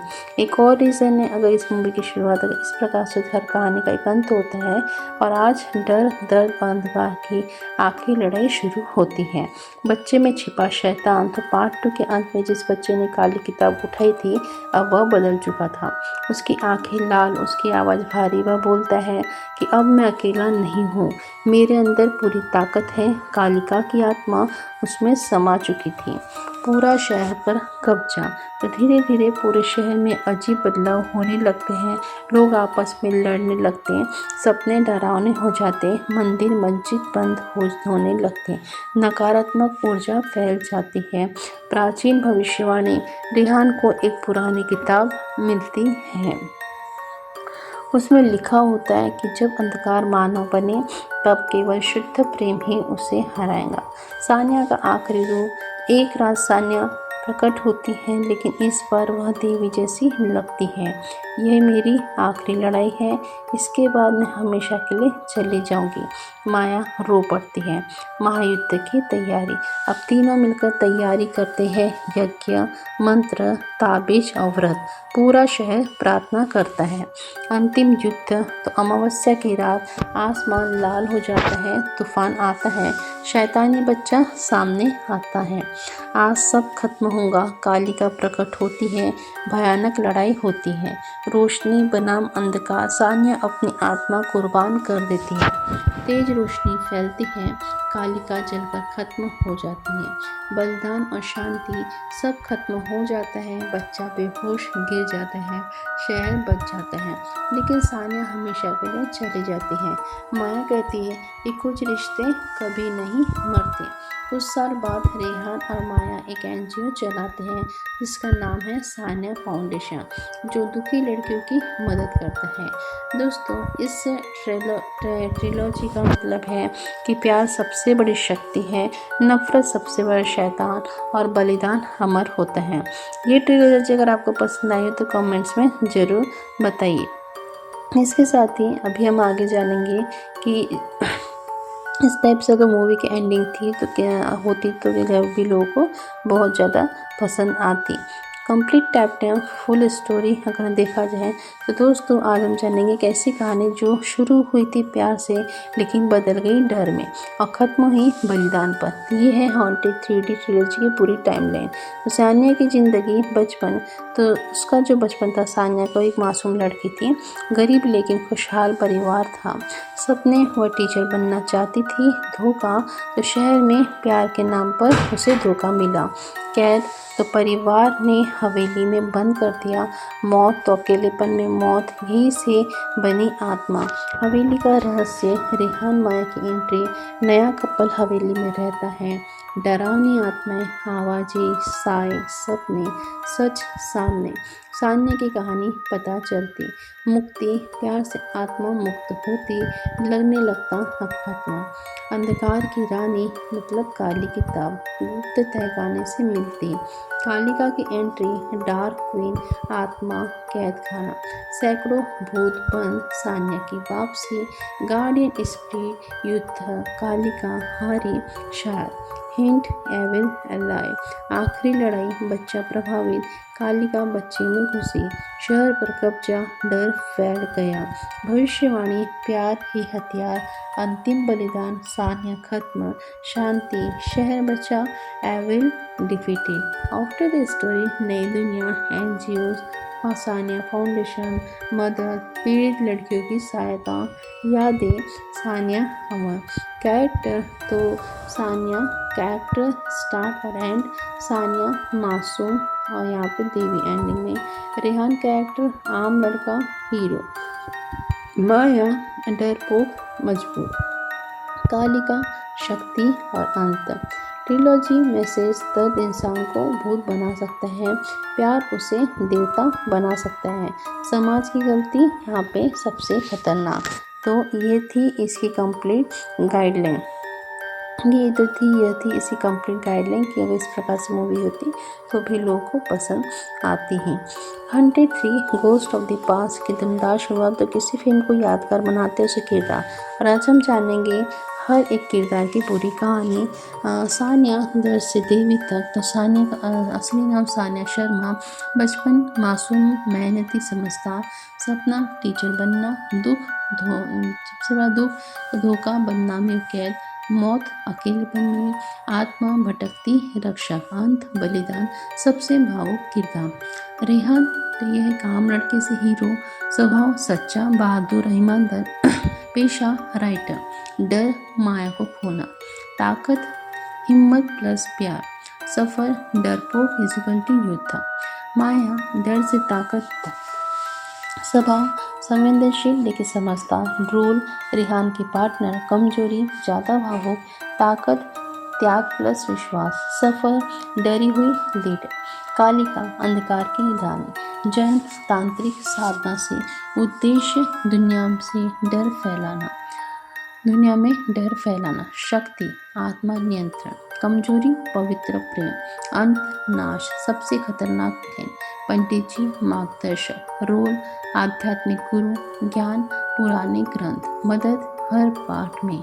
सीख, धैर्य इक्वल टू शक्ति। शैतानी बच्चा, मासूम से खतरा।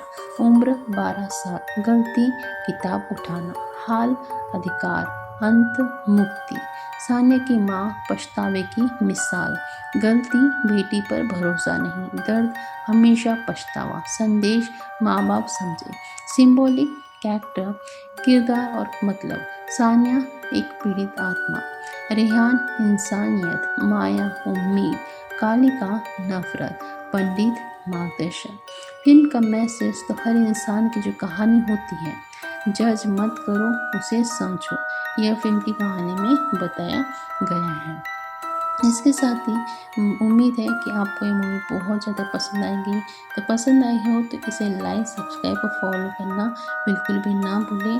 Thanks for watching. मिलिएगा मेरी नेक्स्ट